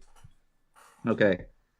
So the teacher character, his shtick is supposed to be that, like, I guess that he's some kind of masochist because he really gets off when Sato like puts him in his place. But then he does a 180 and starts getting off when Sato is put into her place. So I don't really understand his motivation. He's a sadist and a masochist. You see, that's just a cop-out. I'm not willing to... I can't accept this reality. If it is indeed a reality. He's like that one villain in My Hero Academia. What's his name? Twice. The guy who like has like split personalities. Funk didn't get there, so he doesn't. Oh yeah, I know Twice, kind of. No, but he had like half an episode dedicated to him. Literally, trust nobody, not even yourself. All right, so next here. Sato's plan was to go to the roof of a burning building that she knew was set on fire, and with the express purpose of burning it down. So she's on the 1st floor, confronted with an assailant, and I get that she might want to go to another floor, go up, and then back down to escape. No, she slams the roof button, and the building that she knows has a fire on the 12th floor. I don't understand why anybody would think that that's reasonable. So let me break this scene down because it's especially dumb. It'll tie into a point I want to make later. But so she's confronted by Asahi, who's the brother to Shio. She hits him over the head with the luggage to escape from him. She could have just like run past him and got out the front door and escaped. But instead, she turns back into the elevator to go up into the burning building. So she goes to the 3rd floor, which is her aunt's floor. She gets off there, and then she runs into the blonde-haired guy's name. I forget it. But she runs into him. Yeah. And she wants to get away from him. And so her logic to go to the roof is even more dumb. So she's like, I bet her brother is still waiting on the 1st floor to me, instead of logically concluding he would come up the building chasing after her. So she's like, the only place I can go is up. So she had so many like options to get out of that situation without going to the roof of a burning building, but that's ultimately where she ended up, which is especially dumb because the whole show was just about her being at like one step ahead of everyone and being so smart and being able to get out of these situations that would like unravel the story. And the whole last episode is just about her being undone by stupid mistakes that make no sense and is not congruent with her character. Like, right. And so my point about this is like the whole entertaining nature of this show was the House of Cards. Like from the very beginning, the whole show is built up on this character doing these horrible things and trying to preserve this lifestyle that she has without the whole thing crumbling underneath her. So to go and like that carries it through the whole show. That made it entertaining to me. Like to see her go up against these characters who were all terrible in their own ways, but to see how she'd get out of it and maintain the status quo. And then just to get to the end, to have all of that undone by characters, specifically Sato, just making stupid decisions that make no sense. Like that ruins the whole point of the show. Yeah. Especially, so you kind of get a hint of this early on when the police show up at her door. And even like the teacher character, he's like, "Oh, you're gonna get out of this one, right? Because you're so smart, and you're gonna do something." And then she just doesn't, and it's just whatever, you know. It's like God. And like they whole literally thing... call it out in the script that she should be able to solve this, but she's not. It was very silly. Do you have anything about the ring on there? No, I mean it is a complete farce that was the downfall of it all. It's like, whoops, Yeah. I left my precious ring behind. The most obvious plot contrivance. Like, she had no reason to The take camera off the just ring, zooms and in on it. she had no reason to forget the ring. Right. Other than the script needed her to go back to the building. Well, yeah, because it's like, I don't know if you remember this, but the very first scene in the first episode is them on top of the burning building. So it's clear that the author had in mind of where he wanted to get the story, but he didn't. I don't think he really planned out how they would ultimately get to that burning room. Like, this is where I want them to be, but I have no idea what the details are, and so when he filled in the details, they're all terrible. Boy, were they. What a joke. So that's all of my little nitpicks, aside from more ranting on who the hell the protagonist of this even is. Jury's still out on that one. She got a happy ending by killing herself. Gotta take away from the ending. God, I wish that was me. So, yeah, it's a complete garbage show. I gave it a 4. It's got some entertaining aspects of it, like you mentioned, the House of Cards thing, and for having so many shitty characters, it does compound on one another every time somebody new is introduced, and all the side characters kind of have layers amongst themselves and little strands of relationships. Although, now that I'm thinking about it, why was the teacher, again, he does this thing where he like stalks Sato and her friend, but then he like takes a picture of them and he's like jealous of her being with her instead, and it's why that never came of anything, and then he randomly gets arrested at the end of the story. Yeah, that also made no sense. It was like, we need to give this guy his comeuppance, but like we didn't really write anything to justify it.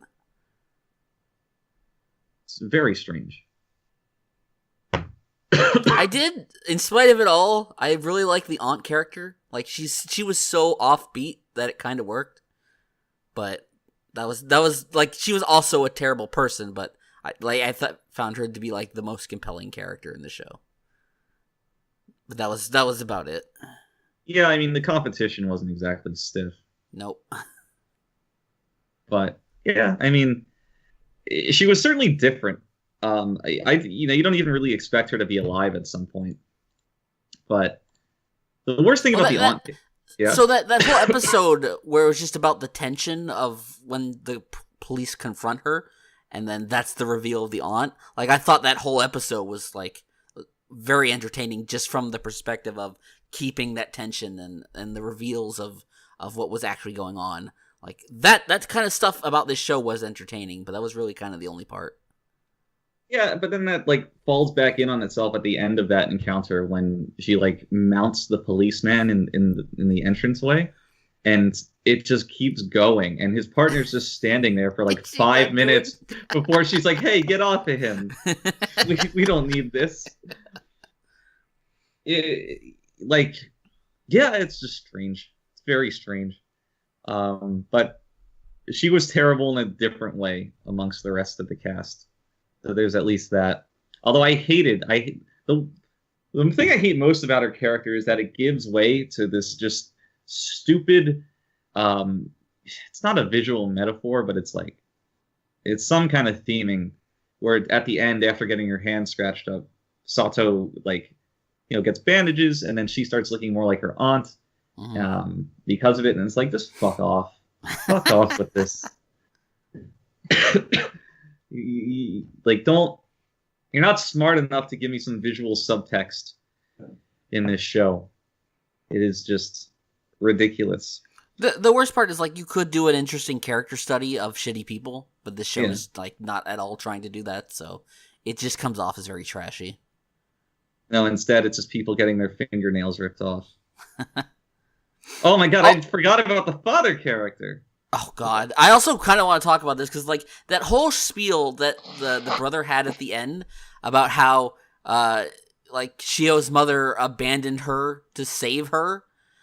And it's at no point did I ever buy that, because I can sort of understood if she wants to get her child out of there by bringing her to a shelter or to a relative's home, but you don't really earn sympathy when you abandon your child in an alleyway in the middle of a rainstorm. Can we also point out how nobody in this show's universe uses an umbrella just ever? No. So you got Sato standing outside her apartment building where she meets the viewer self-insert, not using an umbrella. Every time Shio's out in the rain, no umbrella. When her mom takes her out, no umbrella. I think Sato and Shio go out together at some point in the rain without an umbrella. It's very, very strange. I did appreciate the revelation that Sato did not kidnap her. Yeah, because if she hadn't killed her friend, she may have been coming close to a character that would have been morally redeemable, but then she totally crosses that line. But it was still to have an instance of what your expectations of what this relationship was subverted a bit. Yeah, was nice, but I mean, I'm just picking up very, very small things overall in a show that was not very good. Well, to be fair, Sato did kill the guy whose apartment she was squatting in. Yeah, but the implication was that he was going to hurt Shio, and so I think you could have conceivably argued she did that in self-defense. Yeah, I don't know.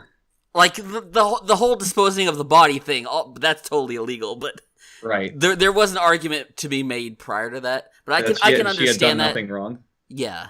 I mean, bringing her, keeping her there, I think is where the line gets crossed, because you take her home, whatever, but the proper move from there is to take this child to a shelter, not keep her holed up in this apartment where there's a dead body festering in the other room. But nobody's perfect. Now, I wanted to talk about the backstory for Shio's brother, Asahi. So I think the reason that his mom took Shio but not him was because of money, that she couldn't afford to feed the two of them. I hope it's that, because otherwise I have literally no idea why she would just leave her son with Satan. I think at one point Asahi says he made the decision. That doesn't make any sense. His justification was that if he was still there, the father would take out the abuse on him without going to look for the other two. That's dumb. It is dumb. That's dumb. And then I guess that if that's the explanation, that explains why he never just ran away on his own somewhere else. Because he's his father sends him out to the store and stuff. He's not held captive, and he still just keeps coming back and getting dunked on over and over. And it's ridiculous. Also, the show actually has explanations for characters' motivations, but they're all just kind of really dumb. They're not in line with how real people would think, or even attempt to think. I mean, no one in this show acts like a real person, so I guess that's consistent, at least. To speak to that, I hated the depiction of the father character and some other people as being these outlines of scribbled lines instead of anything resembling a human form. It just felt very edgy to me, and that's not a complaint I leverage often. But I would say that works if from the perspective of someone as young as Shio, that makes a lot of sense. But it makes the brother sense. Was old enough to where that doesn't work. Yeah, it made a lot more sense in her recollection of her mom than his experience with his dad. But that style still extends to a lot of the inner titles and the whole episode with with the first person point of view where you get that guy's thoughts. And I get that he's supposed to be a little unhinged or pretty unhinged, but it's just stylistically, it just didn't do anything for me. So, Happy Salt Life. I also hated how many times an episode would end with them just saying the words "Happy Sugar Life." Oh, it's awful. It all goes back to that stupid jar metaphor. Like, Happy Sugar Life is not a good title, no matter how you justify it. It's like, oh, everything tastes bitter, so I need to have these sweet candies that are collected in the jar inside me. But when I was a child, I had a real jar full of real candies that were given to me by my aunt, who in turn gave me the bitter feelings inside of me that ruined and broke the jar that's in my heart, or emptied it, because the jar is not broken, but it is empty. Yeah. Someone wrote that. Yeah, it feels like Babby's first attempt at theming, where it's like, the author came up with this idea for the theme. It wasn't ever a good one, but it's like, this is all I have, and I'm just going to shove it into as many places that I can. Yeah. My goodness. And it could be, like I mentioned this earlier, it's just, you can do so much better for like a person reaching their boiling point metaphor than Candy Jar. But, that's what we got. What we got. That's the show. That's the whole show. That's what we got. It could have been this, but this is what we got. Yep. Yeah, they could have acted like this, but instead this is what we got. So, but I'm happy I finished it. I'm happy to have this discussion. It's by far the most entertaining part of the show. So that's true. It's just like Frank said on the mid-season podcast. It's a solid recommendation. All right, that was Happy Sugar Life. We're gonna take a break. We're gonna come back with some happier anime. We'll be right back. Oh no! Wait. Oh no! We gotta wait. Or did you cut? No, I didn't. You can still talk. Okay, I forgot to mention the most vexing part of this whole experience. So for podcast people, I work as a teacher in a junior high school, and at one point, a student was talking about like this anime that she was watching. And I go, so what was it? She's like, Happy Sugar Life, and I'm like, fucking middle schoolers are watching this crap. Like, what the hell? Did you have a conversation with her about Happy Sugar Life? Yes. Yeah, Yes, I did you did. say you were watching it too? Yeah, I told her it was shit. Like, I was like, is this something you really should be watching? She's like, I don't care. It's not a good influence. No, but counterweight to that, I was talking to another student just the other day, and same subject came up, and she's like, oh, I was watching Mahotsukai no Yome. I'm like, oh, that's a much more cultured pick. Well done. Are you going to say it's less so than No. Happy Sugar Life? No, I recognize that the wheels kind of fell off a bit, but still. it does go into edge hog territory, but yeah. All I know is that first ED. Well, the OP good too, but the first ED. Oh baby. Mm-hmm. Oh, I got the passive aggressive math. Mm-hmm. Huh? No, I was just All right. I was just saying, yeah. We're gonna take a break. Yeah, totally for real this time. We'll be right back. Yeah.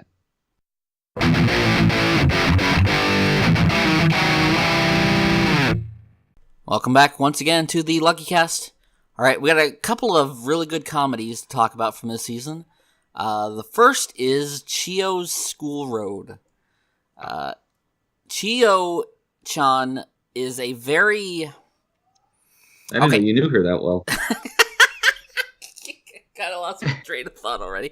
Okay, so I'll just tell you briefly what this show's about. It's about a girl who gets into wacky misadventures going to school every day.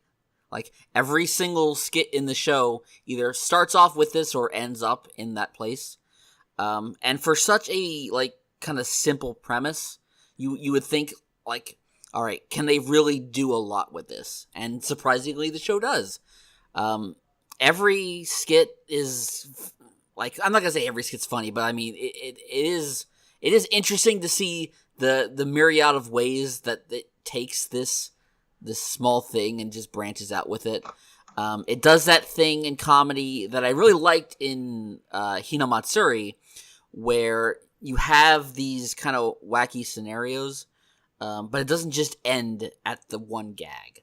Like, the gags and the characters involved in these gags will come back and come back and come back, and they will build off on everything that has been set in stone before. And it really, like, for comedy shows, you know, you don't really come to them for continuity, but, like, stuff like that kind of matters to me. Like, the fact that everything in the show isn't just disposable gives it a bit more, I don't know, weight's probably not the right word, but, like, it carries itself a lot better because of that. And as a result, even though the characters aren't super interesting, you still kind of become invested in them and their various personality quirks. The show also had probably the funniest gag of the year, with the Mananachio dance. Oh, so good. I saw a clip the other day of the actual seiyuu for those two characters doing that in real life. Oh my god. I'll show it to you later. They totally do not nail it either, but it was just a really good gag. So what do you guys think about it? Because I know both of you have watched it. I know Funk hasn't finished it, but Sorry. so it's okay. I knew about the show, about the original manga prior to this, and when it was getting an anime, I was actually really excited because, like, oh, this is a show that is always posted on V because Chio is like the biggest Westaboo ever, and I wasn't really sure what to expect from it, but it was surprisingly very funny. It has a really good sense of humor. I do like how we'll kind of get back to this later with Asobi Asobase when we get to it, but the characters are very unlike your typical anime girl, where, like, they're not, they act more like how a high school girl is probably going to act, which is not particularly, like, cutesy and nice and all that. Like, she's very, like, Chio is kind of a dick in some ways. And also, I guess also to add into that, like, the friendship between Chio and Manana is, like, one of the best representations of an actual friendship I've ever seen. Mm-hmm. You know, there's a name for that relationship, Matt. What? Mananachio. Oh my god. But it should be from this point forward. Yeah, they're kind, like, they're not, like, all, like, cuddly or cutesy, or it's not like K-On! Where they're like all nice and friendly to each other. They like rag on each other. They like hit each other. They basically just kind of like act like shit towards each other. But the reason why it works is because that's just kind of how friends are. Yeah, they show like genuine, like, attachment to each other. Right. And then we'll just turn around and dunk each other in the next scene, and exactly it works better because you know that relationship is kind of real. Right. You know that, like, they're doing this not because they hate each other. They do this because they know that they're close enough with each other that they can do it. Like, anytime one of them is just, like, in a vulnerable situation, the other just immediately jumps on it. Right, and just immediately tries to escalate the situation to be even worse. Like, Manana has the perfect example of that is in the last episode when Yuki is about to gets like really interested in streaking. Like, Chio's like, oh god, I gotta stop her from doing this because it's gonna bring attention to us. And then Manana's just like, you should totally go for it. But then, it totally gets thrown back into her face. Yeah. It, like, that dynamic with the show that is always brought up is just great. Like, they're constantly, like, kind of trying to one-up each other, and it's awesome. It just really adds to the comedy. And also just, like, and I will admit I did like all the random references that pop up here and there to pieces of Western media I would never expect to see in an anime, like fucking, like, Half-Life or BioShock Infinite, or what else was there? Like, she had like I think at one point she had the one robot dude from Borderlands as like an eraser. Like there's tons of little. Oh, and I guess the most obvious one was the Quake 4 one. Again, like Quake 4 in an anime, you would never expect that. Yeah, and like shocked. a lot of shows with characters who are gamers can be very obnoxious about that aspect. Yes. This show, such Such as gamers. This show uses that smartly, and when it has a good gag that it revolves around that, like that's when they bring it up. But otherwise, it's just it feels like that's a completely normal aspect of Chio's character. Like it's not specifically her character. She is not just like a gamer and that's it. Like she is just like a real person who just happens to be interested in gaming. That's one of her hobbies, and the show treats it like that. It's just an aspect of her character, which kind of goes into some of the comedy, like when she goes to the store to get a gaming magazine, only to find that it's been replaced with like a yaoi magazine, which just gets her into wanting to read the magazine. How do you feel about it, Funk? I didn't finish it. It's a recurring theme, but I liked it. I don't think I liked it as much as you guys did. It was just okay, and I often found the episodes to feel like they were dragging. The show, given its... Well, I'm not going to say given its format, because there's other shows airing this season with a similar format that really just flew by because they were more entertaining to me. So I was entertained by the episodes that I watched, but I wasn't really floored by it or anything. And I didn't laugh out loud all that often. Occasionally I did, which is pretty good. But there were just a few too many times where I checked how much time is left in the episode, and I just wasn't completely into it. So it's hard to say. Like, it's hard to really leverage real criticism at it. Like, it's just a comedy show. It's not like its plot was boring or anything, because it's not what we're here for. It's just that just wasn't as funny as it could have been. Yeah. So I'm sorry. That's okay. Also, I'm sorry. If I hurt you. Go ahead, Matt. I guess also, Dio Media finally made a good show, so congrats to them. What is their past track record? They're the Moyoiga, Fuka, Honda-kun. Okay, they did make Ika Musume. A lot of trash. They've made a lot of trash. Oh, a Beatless. That's another one. And to be fair, this show gets by on a very small budget. Oh it's yeah, not it's not like it needs it, but which is a shame, because the manga is actually very well drawn. It's one thing about the original author that people often bring up is the fact that his background is mostly in hentai. Really? Yes. Like a lot of if you look at the original manga for Chio-chan, like the art style is like, this is very reminiscent of, like, the art style feels like it was designed to be porn with how everything looks. Like even like there like there's that scene where Chio-chan is trying to hold in her pee, and it just looks very, like, this is very sexual. Like, and there's also the one part where the comedy girl is, like, holding her ass or something. It looks very much more sexualized. She's got her hand all up in there. Yeah. Like, it looks...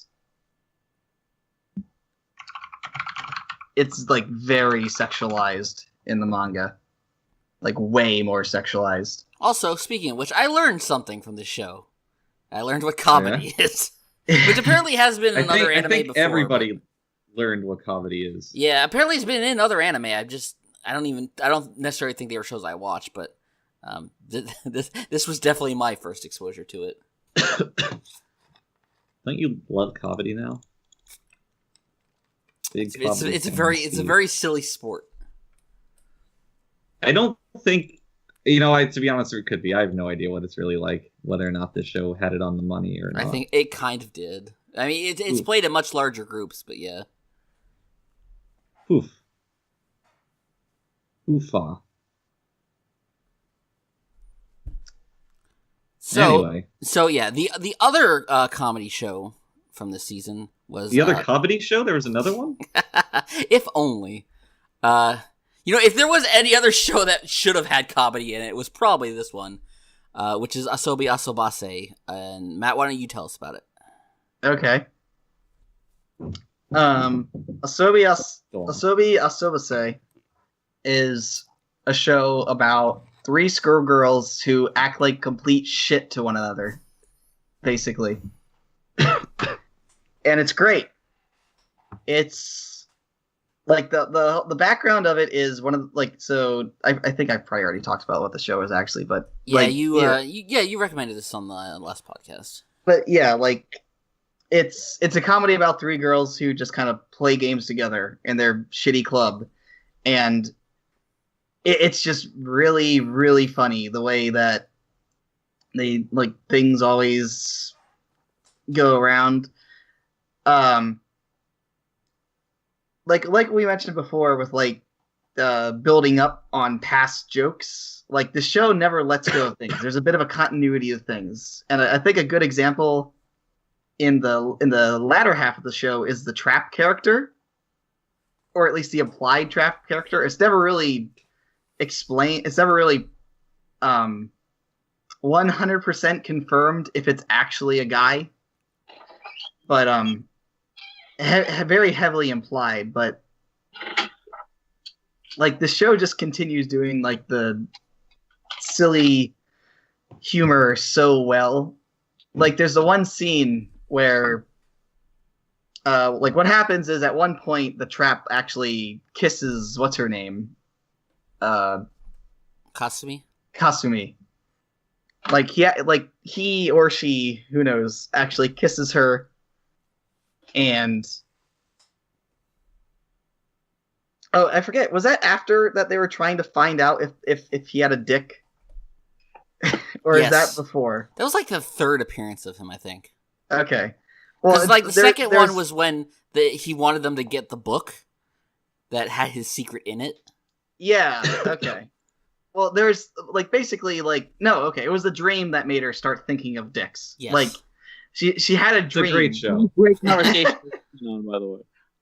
She has a dream where she can't get the idea of this girl possibly being a guy out of her head, and where he reveals to her that he has a dick, and she goes to class, and every time she tries to say something, the word dick is just slipped in there somewhere, to the point where she says things like dick cheese.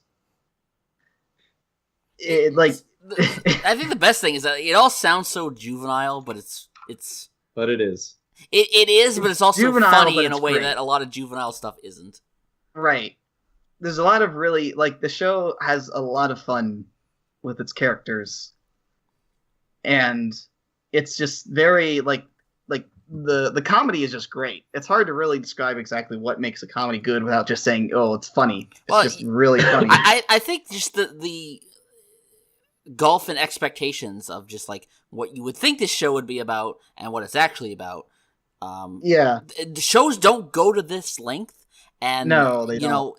Obviously that's not just why it's funny, but it is part of it. And it's also funny to see people like Kenny who are just so completely turned off by how fucking gross and vulgar this show can be.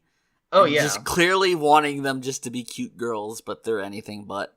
Right. I do personally find that kind of stuff funny. it's just it's very also like even when the show does go into more like typical anime territory, like whenever there's like I'm so terrible when you say Hanako. Oh, Hanako has small tits and she has breast envy. Like even when it goes into that direction, which is a more anime typical thing, it just does it in a way that's always so ridiculous and out of norm. Or like when like she like hates normies, and whenever there's any kind of implication of a normie thing happening, like Hanako like just dons that fucking executioner outfit and is like just ready to attack her. And then there's just a lot of great scenes in this show. I will say one thing. I between this and Chio-chan, I did prefer Chio-chan's a bit more. If only because I found Chio-chan's humor to be a bit more consistent. Whereas this is funny in places, but also, like, it did have some stuff that was like, why is this even here? Or this may be too far.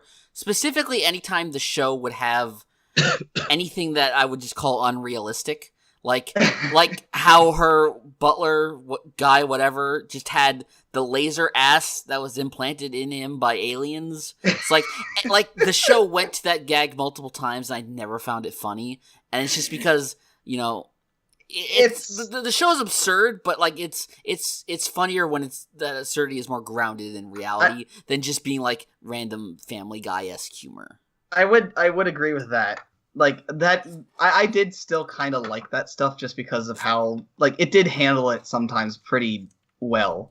I thought but like, it the is, robot when it's sex more grounded, it's better. Bot was pretty funny, but what was the robot sex bot? Like, oh, that was great. The Olivia bot. Great.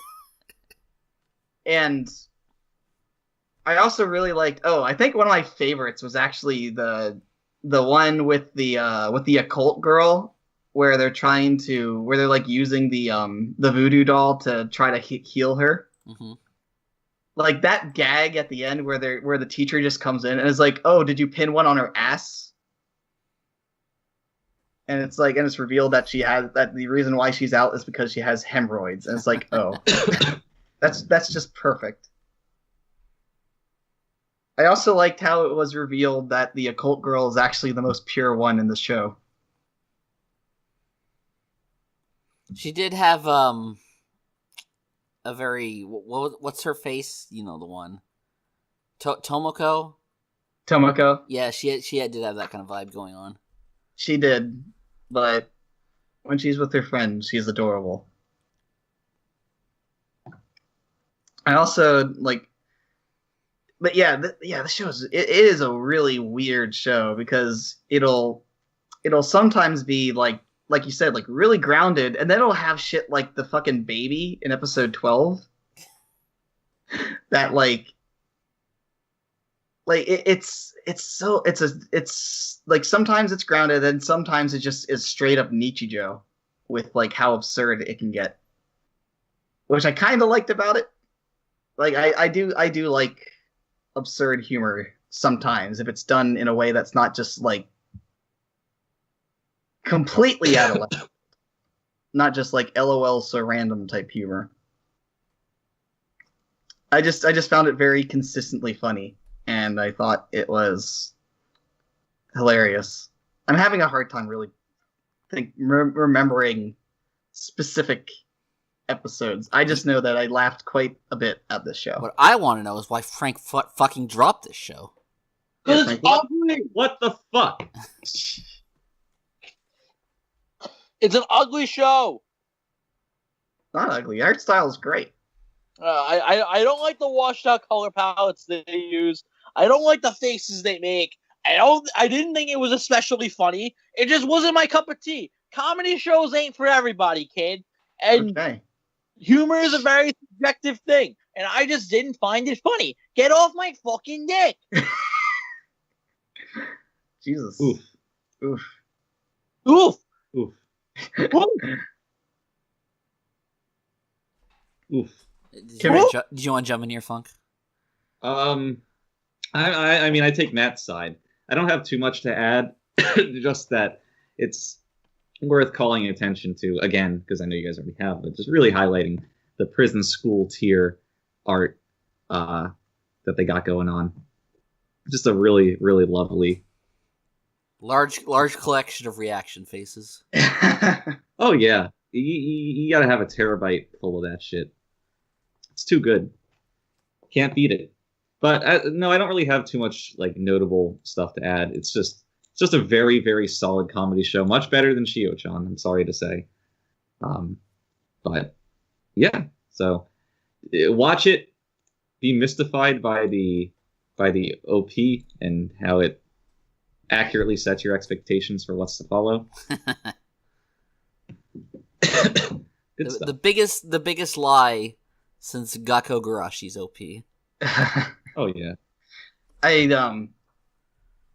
Oh, and also, can we all agree that Olivia's brother is the best character in the show? I don't know if Funk got there, but he's I good. didn't. You didn't? Oh, okay. I'll look forward to it. Literally like a fedora tipper. Love it. Yeah, also, another thing I was not expecting to see in an anime, an actual arrow to the knee reference. I mean, that did make me want to fucking drop the show. That was bad. Listen, but it's the year 2000 XX. It's a very dated joke. I mean, it was a dated joke a week after it was made. But since it was said by that character, I can believe it. I guess that's true. All right, Frank. Yeah. The fated day has finally arrived. Yeah. We can finally talk about Lupin III. Oh, dude. Okay, so I really, really, really enjoyed the show a lot more than I was anticipating liking it. So Lupin to me is it's one of those premises that never really gets old. Like, there's a reason why it's been such a mainstay in the medium, and that's because it's kind of like Scooby-Doo in the regard that, like, you could just keep it going and going, and, like, even if Zenigata gets it, like, he's just gonna, like, find some kind of crazy way out of it. And that's exactly what happened in this show. It's so fun, though. Like just seeing how Lupin and his gang just find creative ways to get out of whatever situation they're in is so fun and interesting to me that I could just watch it forever, really. And the fact that this season took a more plot-focused nuance to it, kind of like the way that season 4 did, but a little different in that it kind of broke it up into like these little sub-arcs that all kind of tied together in the end.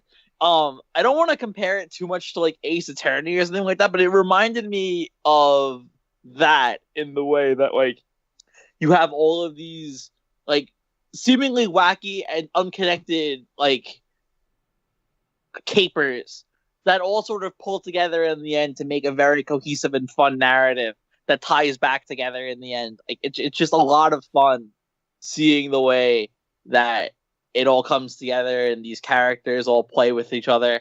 It was definitely one of my standouts of the season, and it was just a lot of fun to watch week to week.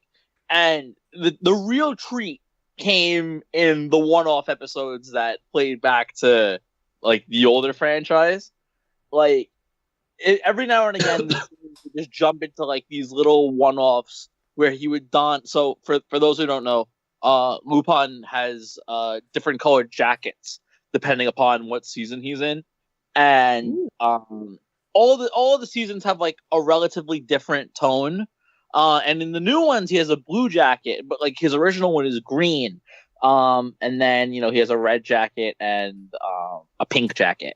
And in this series, they would occasionally have one-off episodes where he would don those old jackets, and the series would kind of make like a little bit of a tonal shift back to when it was in those those older episodes. And those would always be like a real treat to watch, because you can tell how much the creators of this season, like, really respected the prior work, especially, like, Castle of Cagliostro.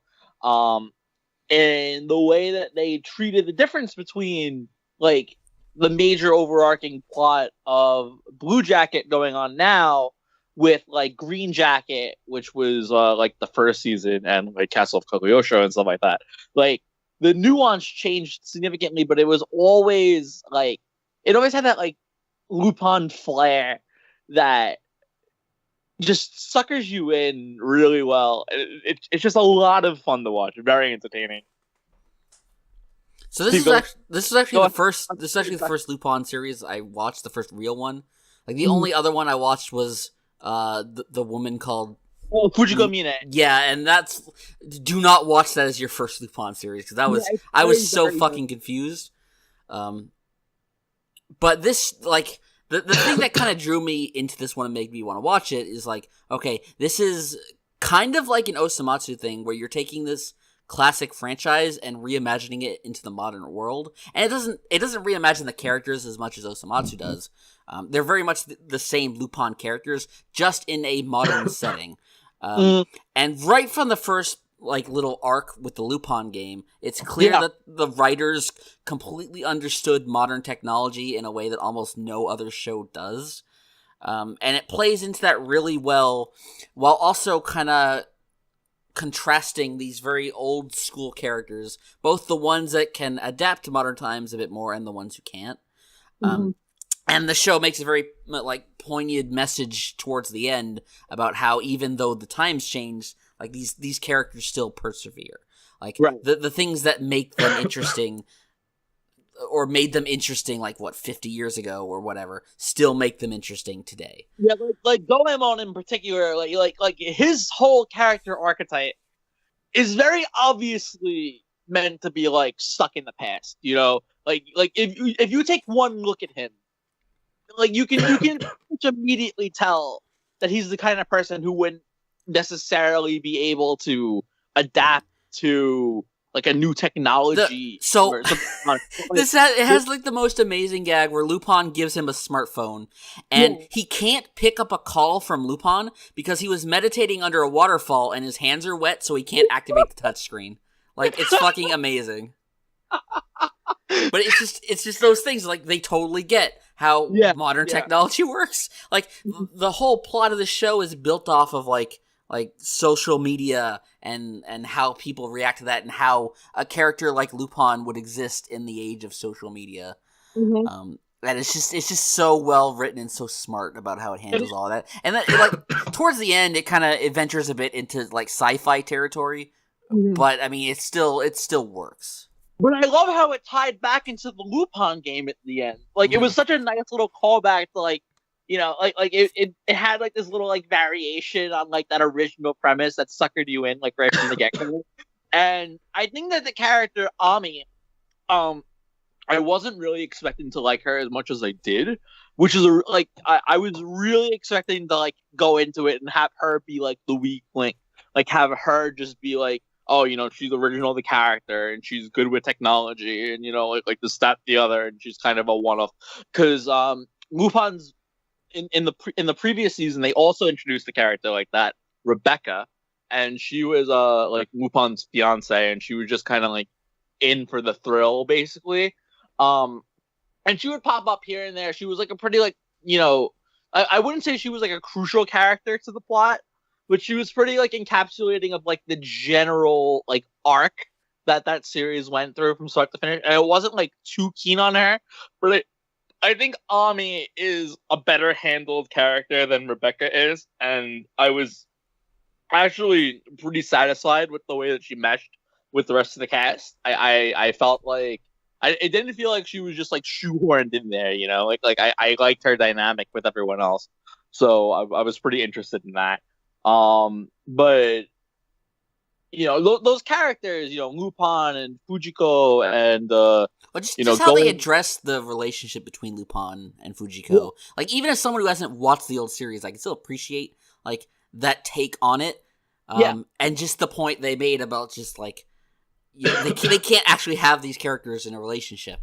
Yeah, The chase is what makes it interesting. Right. Well, it's the same with Lupin and Zenigata, right? Like, you know, he's always gonna chase him. You know, like he can't catch him. If he does, then the game is over. Like, and the thrill of the hunt is just what makes the whole entire thing so enthralling, not just for the characters but also for the audience. Because like we always want to see how Lupin's gonna outsmart him. We always want to see how Fujiko is gonna end up outsmarting him, and it's just crazy fun game of cat and mouse, and you can keep pushing it forever and ever and ever. And because it's such an adaptive formula, it's never gonna get stale.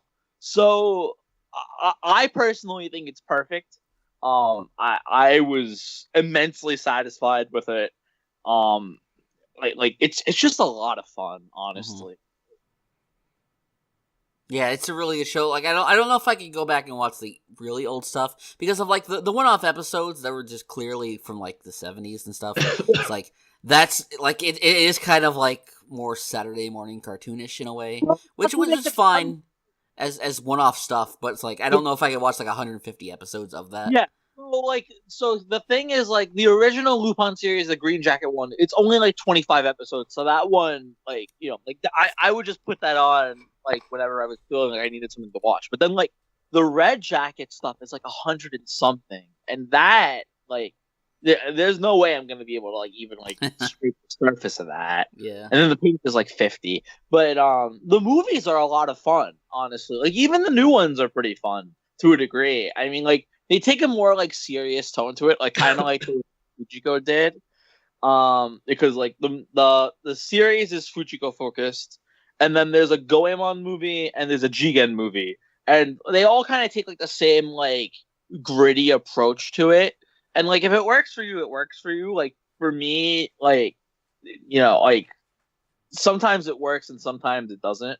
Like I thought like the Jigen one was probably the best one because like for him in particular, I think that sort of take really works just like by the nature of his character. But like Goemon, I mean, like there's a serious element to him, but like just the idea of him is just kind of so goofy that it's hard to take like a very, very serious like samurai showdown movie with him like incredibly seriously. But I mean, I think the whole entire thing, like Lupin, is a lot of fun, like just in general. So, like, and you can absolutely like jump into part 5 without having seen like any other part. Like it's perfectly accessible. Yeah, like, that's what I did. So, yeah, like the character dynamics are just like so universal. I think. Yeah, once you understand the dynamic between the characters, it's just everything else falls into place really quick. And it's so like immediately appealing too. Like I can't imagine someone being like offended by the premise, you know, just because it's so like timeless. I think this idea of just like this phantom thief sort of character who's always outsmarting the detective, and you know, like it's fun, you know. And it really shines on like Castle of Kaguya-Shiro in particular, and I was very glad that they had like a throwback episode like with that sort of motif, because like to me that's like quintessential Lupin. So I was very glad that they ended up doing something in that direction. But you know, like I said, I think Lupin is timeless, and there's really no way you can like fuck it up that badly. But taking those themes in part 5 and just applying them to the cast of Lupin, like it's a very smart move, and it's a smartly written show. And I was quite fond watching it week to week. I was very sad to see it go. Yeah, I'm sure it'll be back. Yeah, I'm sure there'll be a part 6. I mean, like part 4 and part 5 were like really successful, and it's the sort of thing that we don't mind them milking, just because again, like the premise is so like versatile. It's not like Osamatsu where like they're just gonna keep milking this cash cow for all it's worth, and you know, like the gags are gonna suffer as a result, and you know, like now they have like a movie coming out for Osamatsu. It's like, how the fuck are they gonna do that? Like, I don't know, but I'm interested to see how they're gonna do that. Like it is kind of bold. I guess we'll see what's up with that. But yeah, Lupin is great. Like it gets high praise from me. Yeah, for sure. All right, so I'm going to talk about a couple shows that only I watched. Quick, Go, Steve, go. before you move on, quick question. Yeah. Okay. Why do we pronounce it Lupin if it's an I? It's French. Yeah. Now it all makes The French. sense. The French champagne. All right, so none of you took my recommendation and watched High School Girl, so I was a little disappointed. I'm sorry. It's I put okay. it on my plan to watch. I saw, Matt. I appreciate I'll watch it I'll watch it before the end of the year. So I won't say too much about it then, and there's not really much I can say that was different from when I recommended it. But like this is legitimately one of the best shows of the year. It surprised me in how good of a romance anime it was. It surprised me in how much of a good like show about gaming it was. Like it's a core focus. It's not obnoxious, and it ties in very well to the romance stuff. Like it is a central theme of that show as much as anything.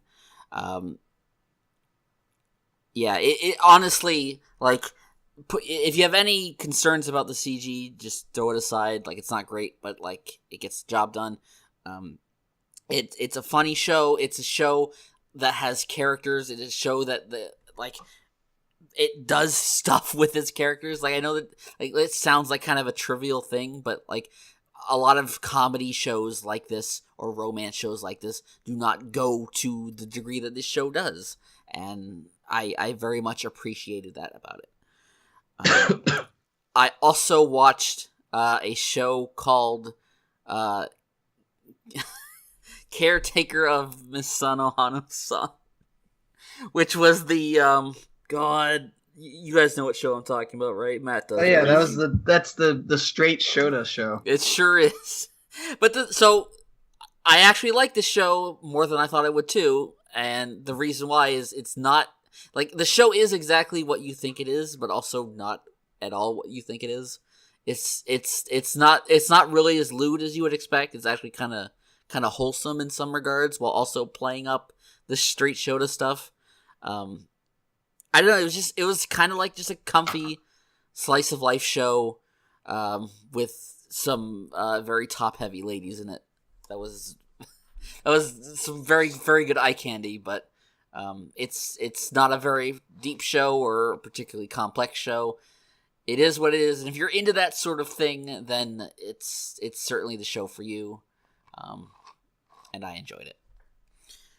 The last show I want to touch on briefly was, because I was the only one who finished it, which is Persona 5, the animation, which ended up being a somewhat competent adaptation of the game. I can talk about that with you, because even though I didn't finish it, like I watched a really good chunk of it, and then I didn't want to update it on Mal because I was like watching it like all out of order, but like I watched like pretty much everything after like the Okamura arc. Mhm. Up until like episode 25. I haven't seen 26 yet. Okay. But yeah, it doesn't it's happen. as an adaptation, like I certainly empathize with how difficult it is to adapt that game, because I thought going into the show that they would have no problem doing the whole thing in like 24, 25 episodes, and that was clearly not the case, because the part that they ended it on, spoilers for anyone who might care, but the show literally ends with Akechi shooting Joker in the head, and then he walks out of the interrogation room, and that's the end of Persona 5, the animation. Personally, I think it's an awesome fucking way to end it. Like, Yeah. I think that's a really, really, really cool way to like sort of fake out the anime viewers. Like I the only thing that I wish that they had included was like, you know, like they left out like Ryuji saying like, "Oh, we got him," like afterwards. That would have been like a great way to tease like this dark sun or whatever the hell they're doing like next. But I personally think that like that was a very, very clever way to get around the fact that like they were only able to air it for like a certain amount of episodes, because they're not going to be able to like get that time slot again for next season, because you know they're not going to push it for like 39 episodes or however many it would be. Yeah, which is just because like I feel like the show absolutely needs 3 cores. If you wanted to do everything in that game justice, and even then, like you still run into the problem of like Persona 5 as a game is paced very deliberately, whereas you can't just watch all the cutscenes from that game without the gameplay in between, because you need that spacing in between for that stuff to kind of work. Whereas watching the anime is kind of like just watching a speed run of Persona 5. And it's weird because the way that they introduced the social link elements, like, or the confidant elements, I guess I should say, sometimes it's implemented very, very gracefully. Like, I was a very, very big fan of the way that they tied in Goro's social link with Sojiro's in the one episode where Futaba's uncle comes back and tries to take Futaba back, and that ties into Goro telling Joker about his life and his story with his mother. And I actually thought that was relatively seamless, but there are other points where it's like, I think On's Confidant episode was like half recap and then half, oh no, it was Makoto's. It was like half recap and then like it got into like the first bit of like Makoto's Confidant, and I was like, if you're gonna have a 26 episode adaptation like this, then wasting time on recap like this is probably not going to be like the smartest idea. Like I can sympathize because, there are some social links that absolutely do not need to be there.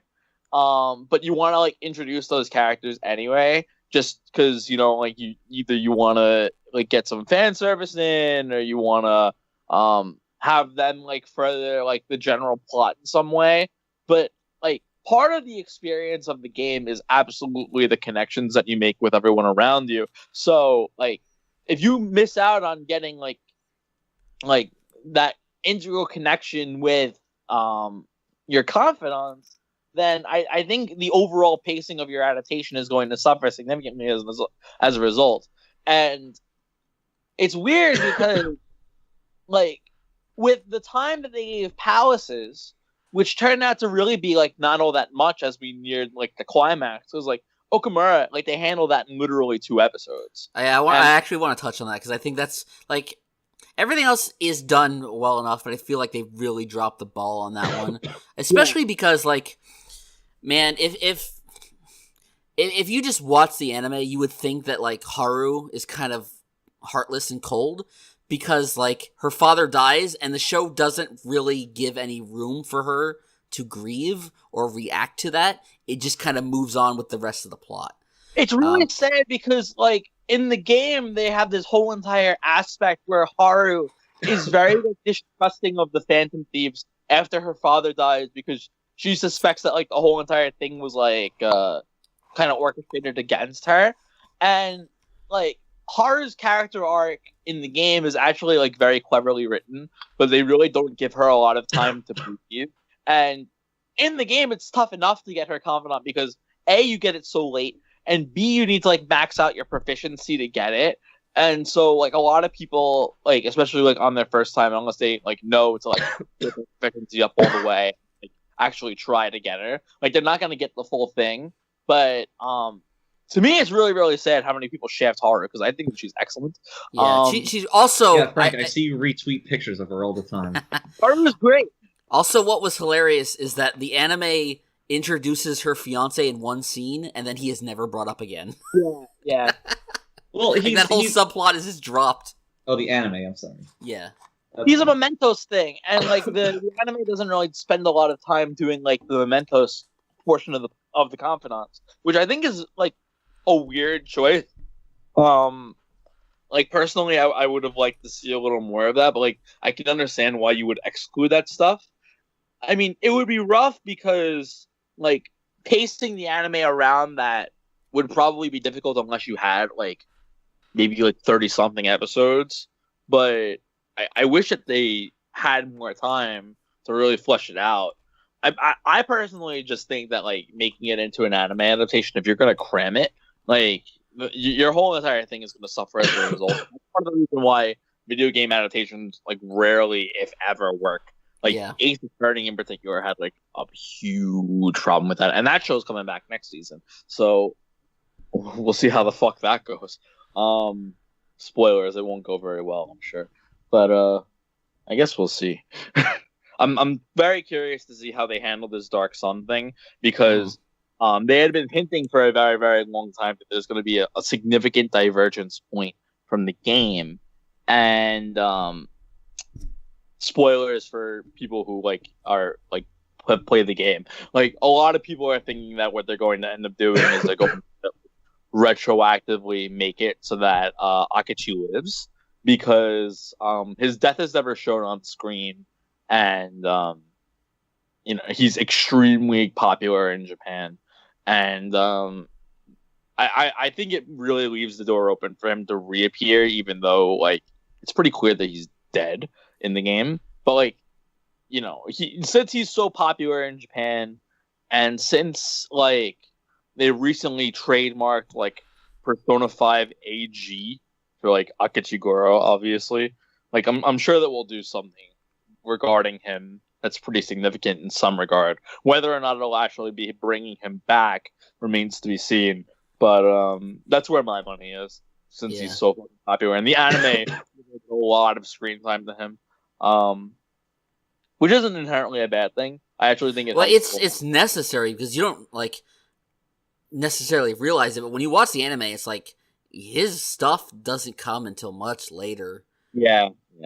Well, you don't meet him until after Yusuke's palace. That you don't see him until late June in the game, I'm pretty sure. So he knows the dates. Yeah, so introducing him early, it helps. I was a big fan of the way that the anime structured it early on, because there would always be post-credit sequences, and most of them would revolve around Akechi and Sae. So it would usually be them talking about the case. One of them was great because it was right after the comic. It cut right to Akechi trying to negotiate with the Phantom Thieves after he figured them out. So it was a crazy good hook to put there. All of the Phantom Thieves are sitting in the cafe, and Akechi was there confronting them I know you're the Phantom Thieves. And that was in episode 4. And I think that was a crazy interesting way to pace that. I would have liked to see some more creativity handled there, because not too long after that point it sort of strayed, save for some Akechi episodes here and there. I think that he's also a very, very interesting character, and I think that the game did him dirty.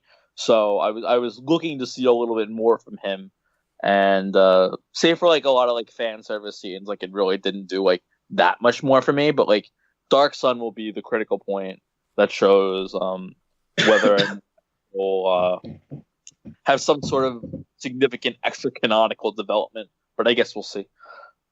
Extra canonical, that's a good word. I guess we will. That's your word of the day. Frank, you want to talk about Cells at Work? Yeah, let's talk about it. All right, go ahead. I'll let you take it.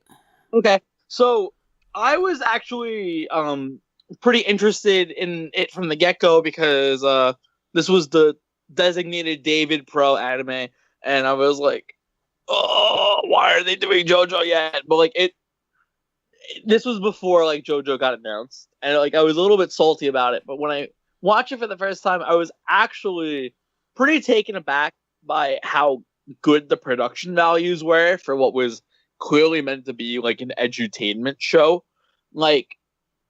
First of all, it was a very, very, very informative program. I thought that putting the subtitles that had all the descriptions of the cells on the side, while it was informative, sometimes I found it to be a little bit jarring, especially when they narrated it.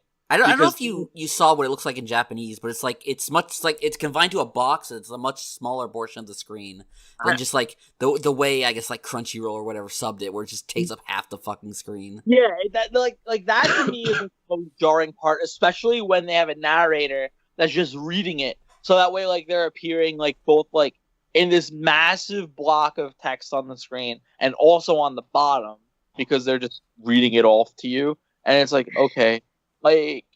I think that there's no dearth of creative like ways to introduce all of these illnesses and diseases and afflictions and whatnot. They're all handled pretty fun and creatively. At times it feels a little bit like because of its nature as like monster of the week. Like you get like some hits and you get some misses thrown in there. Like some episodes are weaker than others, but It's and misses, right? what's up? It's and misses. Yeah, I mean, hush. You know what I'm talking about. Yeah, I know. But like overall, like the show, like when it wanted to hit it out of the park with like depictions of like these illnesses, it really did. Like I was actually quite fond of Cancer's episode in particular. Even though I know that it got a little bit of controversy. That darn Cancer. Was Cancer depicted as a dragon? No. Cancer was actually depicted very sympathetically. I was shocked at the amount of grace that they managed to give that backstory, especially considering, like what a naturally occurring process it is. I didn't think that it was like as offensive as like some reviewers, since I know like ANN like threw like a massive stink about it. Right, you were saying, Steve? Like, Yeah. like I didn't think that it was offensive at all. I actually thought that it was done quite well, and the two-parter at the end was kind of cool too.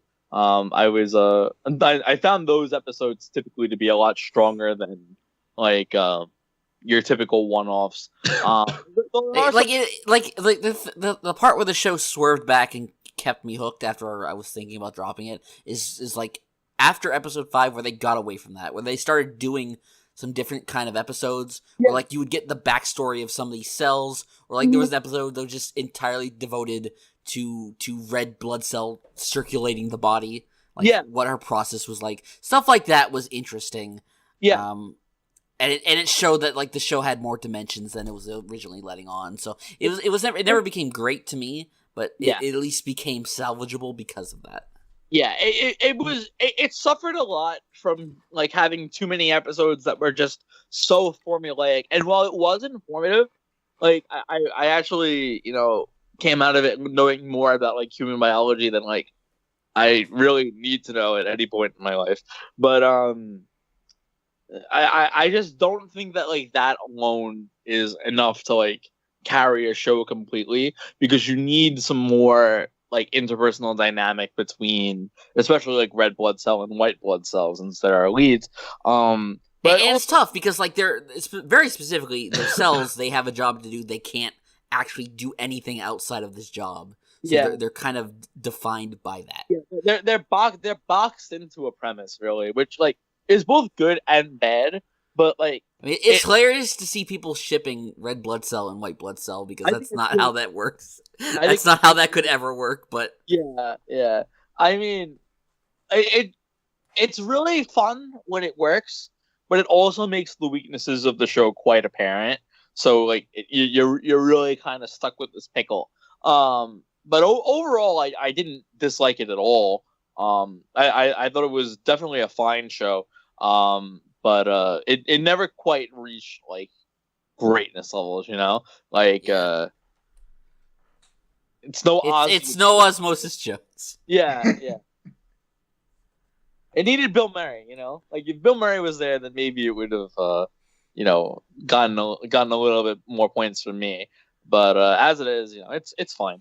I have absolutely heard that the spin-off is a lot more interesting. I don't know if you've heard about it, Frank, but it's Cells at Work Black. Yeah. Where it's just about the cells in a body in which the host like treats their body like complete shit and deals with stuff like smoking and STDs and erectile dysfunction and all those kind of crazy shit. Yeah, like I've heard it goes to some like really crazy places. And also, like, the roles are flipped, so the red blood cell is male, and the white blood cell is female. And the female white blood cell is really, really attractive. But, I digress. It would be interesting to see if they ever animate that. Because she's really, really really, really incredibly good looking. Well, that, and I think it would probably just be a more entertaining watch. Anything else you want to add, Frank? No, that's pretty much it. All right. Was there any other shows you guys want to talk about? No. I guess Did you want to talk about Overlord, Matt? I guess I could touch a little bit on Overlord Season 3. So I guess I really liked the first season of Overlord. I thought it was really good. It kind of, the whole premise of it is, typical isekai trapped in the fantasy world thing. The difference is that the character who's trapped is like a level 100 MMO addict who decides to stay in this game until it's finally like shut down by its developers. And what happens is that instead of the game just shutting off, he actually ends up getting transported into like a real world version of the MMO. And he himself then just becomes his character. And it kind of goes into him like trying to figure out how this new world works. Because it is still slightly different than the MMO that he played. Trying to figure out like how to be an overlord. Like it's all about him essentially trying to learn about this world and trying to take over the world because he can. But do it in a way that's not just, use powerful fuck you attack to everybody. Because that would attract too much attention, and he doesn't know if there are other players who are also trapped here who could very easily wreck him because he still has his own weaknesses too. That's what made the first season so interesting, because at one point he has to fight one of his underlings who actually has like an inherent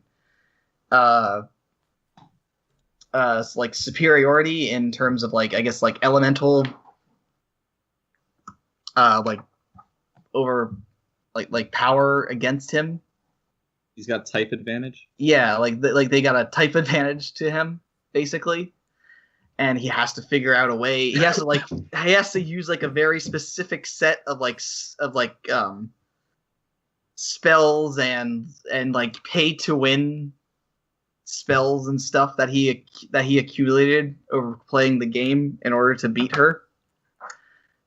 It's just like very clever usage of its setting and everything. Season 2 focused way too much on other characters and thus ended up being just really boring. Focused way too much on lizard sex.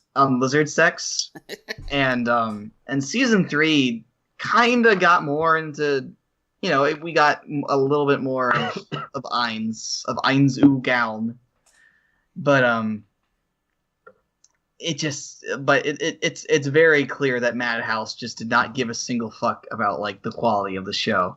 Looking at some of the scenes later on, like I dropped it at episode 5 because I got behind and I just kind of stopped caring because the show just got really boring. Way too much, like it felt like it was trying to establish world building and stuff like that, but the show just does not do it very well. It's very boring and very uninteresting, and it's a shame because I've heard the visual novel is actually extremely well written and very detailed, which makes it sound like it's just way better. And the show I think the show is just a very bad adaptation, and it's very clearly just meant to be there to sell more books. Which you can especially see in like the big climatic scene in which giant CGI berserk tier monster steps on toy soldiers. Which is like in the manga was supposed to be like one of the like most disturbing and like horrifying moments that's just turned into a fucking farce in the show. Like it's known as like being like, I think like in the manga, like it's about like basically there's these like evil demon things that Papa Bone summons that just end up steamrolling over this, like sometimes literally steamrolling over like thousands and like just killing thousands of soldiers. And it's supposed to be like this crazy scene that's apparently like detailed very heavily in the not in the visual novel, in the light novel. And it's just the ads just make them these shitty fucking CGI things. They don't care. They don't Let's read turn the it into a books. fucking comical cartoon. Yeah, it just looks so bad, and it's just like, what's it like? And it's just like, why should I put effort into watching the show if they're not gonna put effort into actually making it? And I'm like, That describes like half of anime. Yeah, I know. I realize that, but I don't know. I dropped it. I'm probably not gonna be watching any more of that show. It's just like Overlord. If it was given to a different studio other than Madhouse, maybe it would have been better. But maybe that's why Madhouse rarely does like multiple seasons of stuff. Yeah, like it's clear they just. I don't know what's going on with Madhouse, because sometimes they make really good shows and sometimes. Like One Punch Man was like amazing looking. Like that was one of the best shows. Like that's one of the like best looking anime in recent years. And then they go and make something like this. It's clear now. It's not an issue with like budget. It's just an issue with like not really caring, not really like wanting to put the budget into this. So yeah. In short, Madhouse, more like Bad House. Oh! All right, so I think before we go, we gotta do our traditional top 3 shows of the season. Oh, I can't wait to participate in this. While you guys are thinking about it, I'll give you mine. In number 3, I would probably say Chio-chan. Number 2, Attack on Titan Season 3. And the best show this season, High Score Girl. Everyone should watch it. Wow. Nobody Go. watched.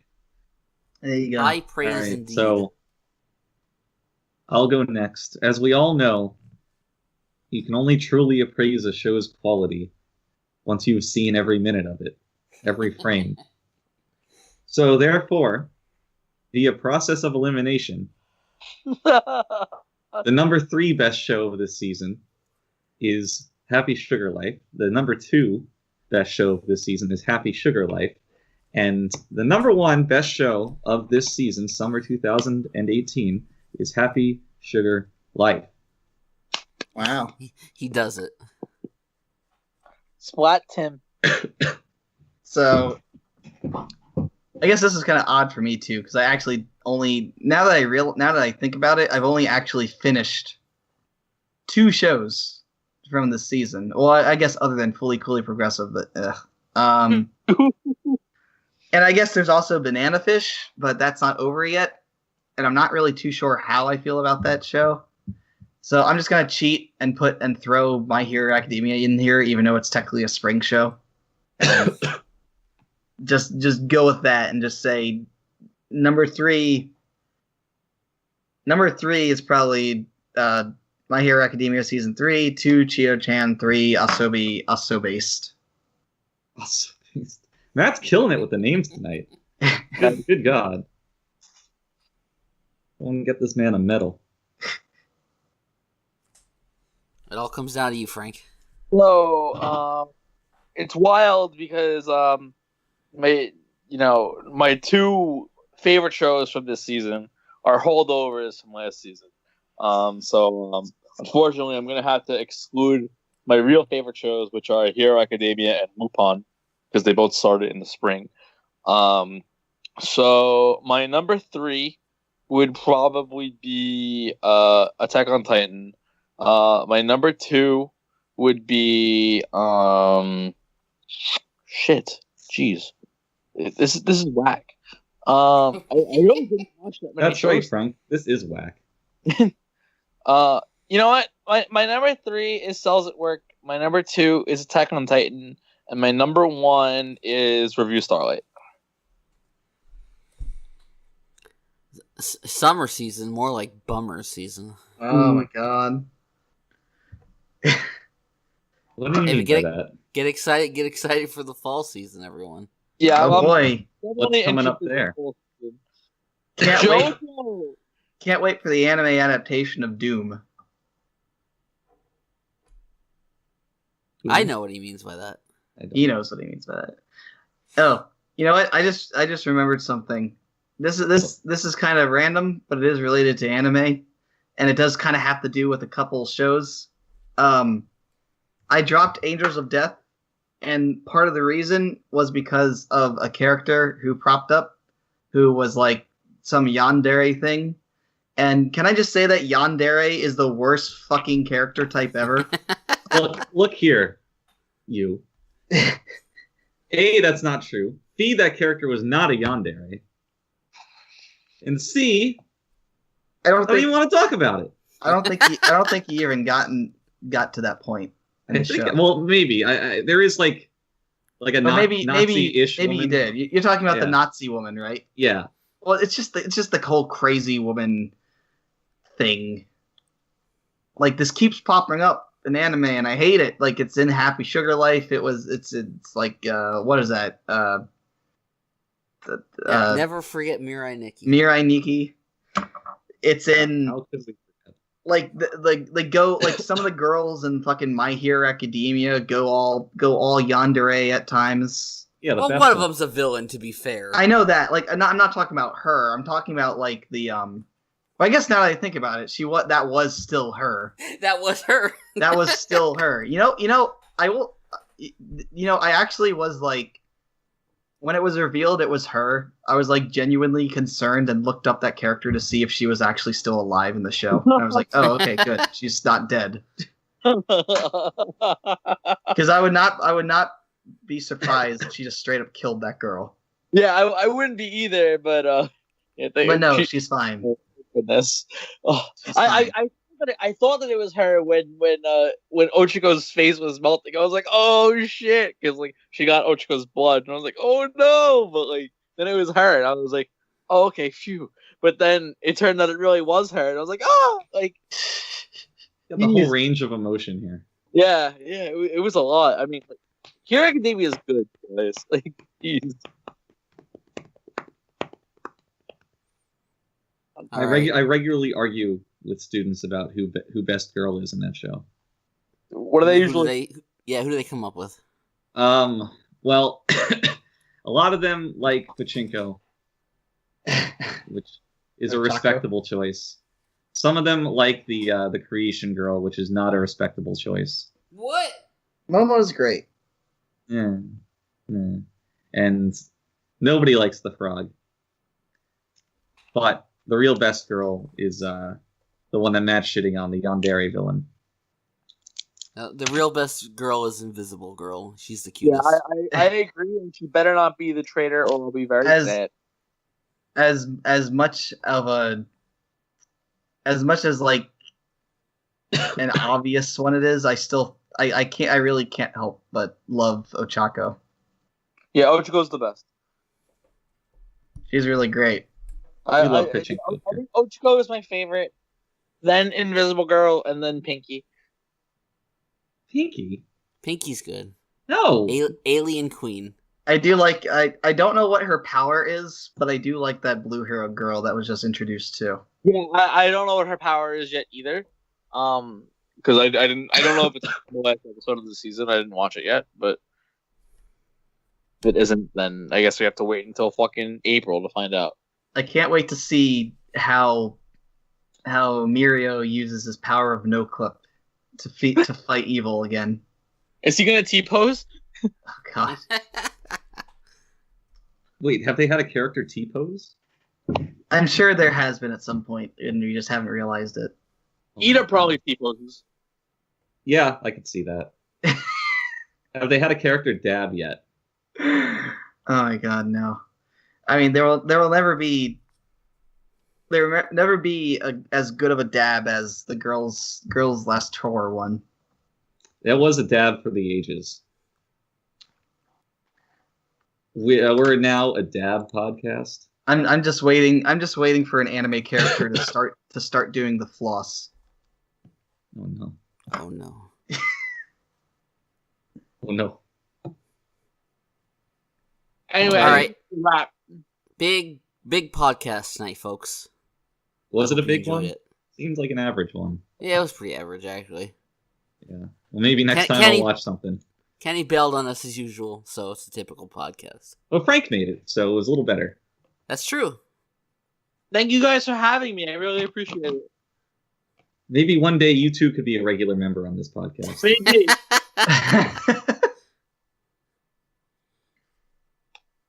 All right. Say goodbye, guys. Goodbye, Bye, guys. Goodbye.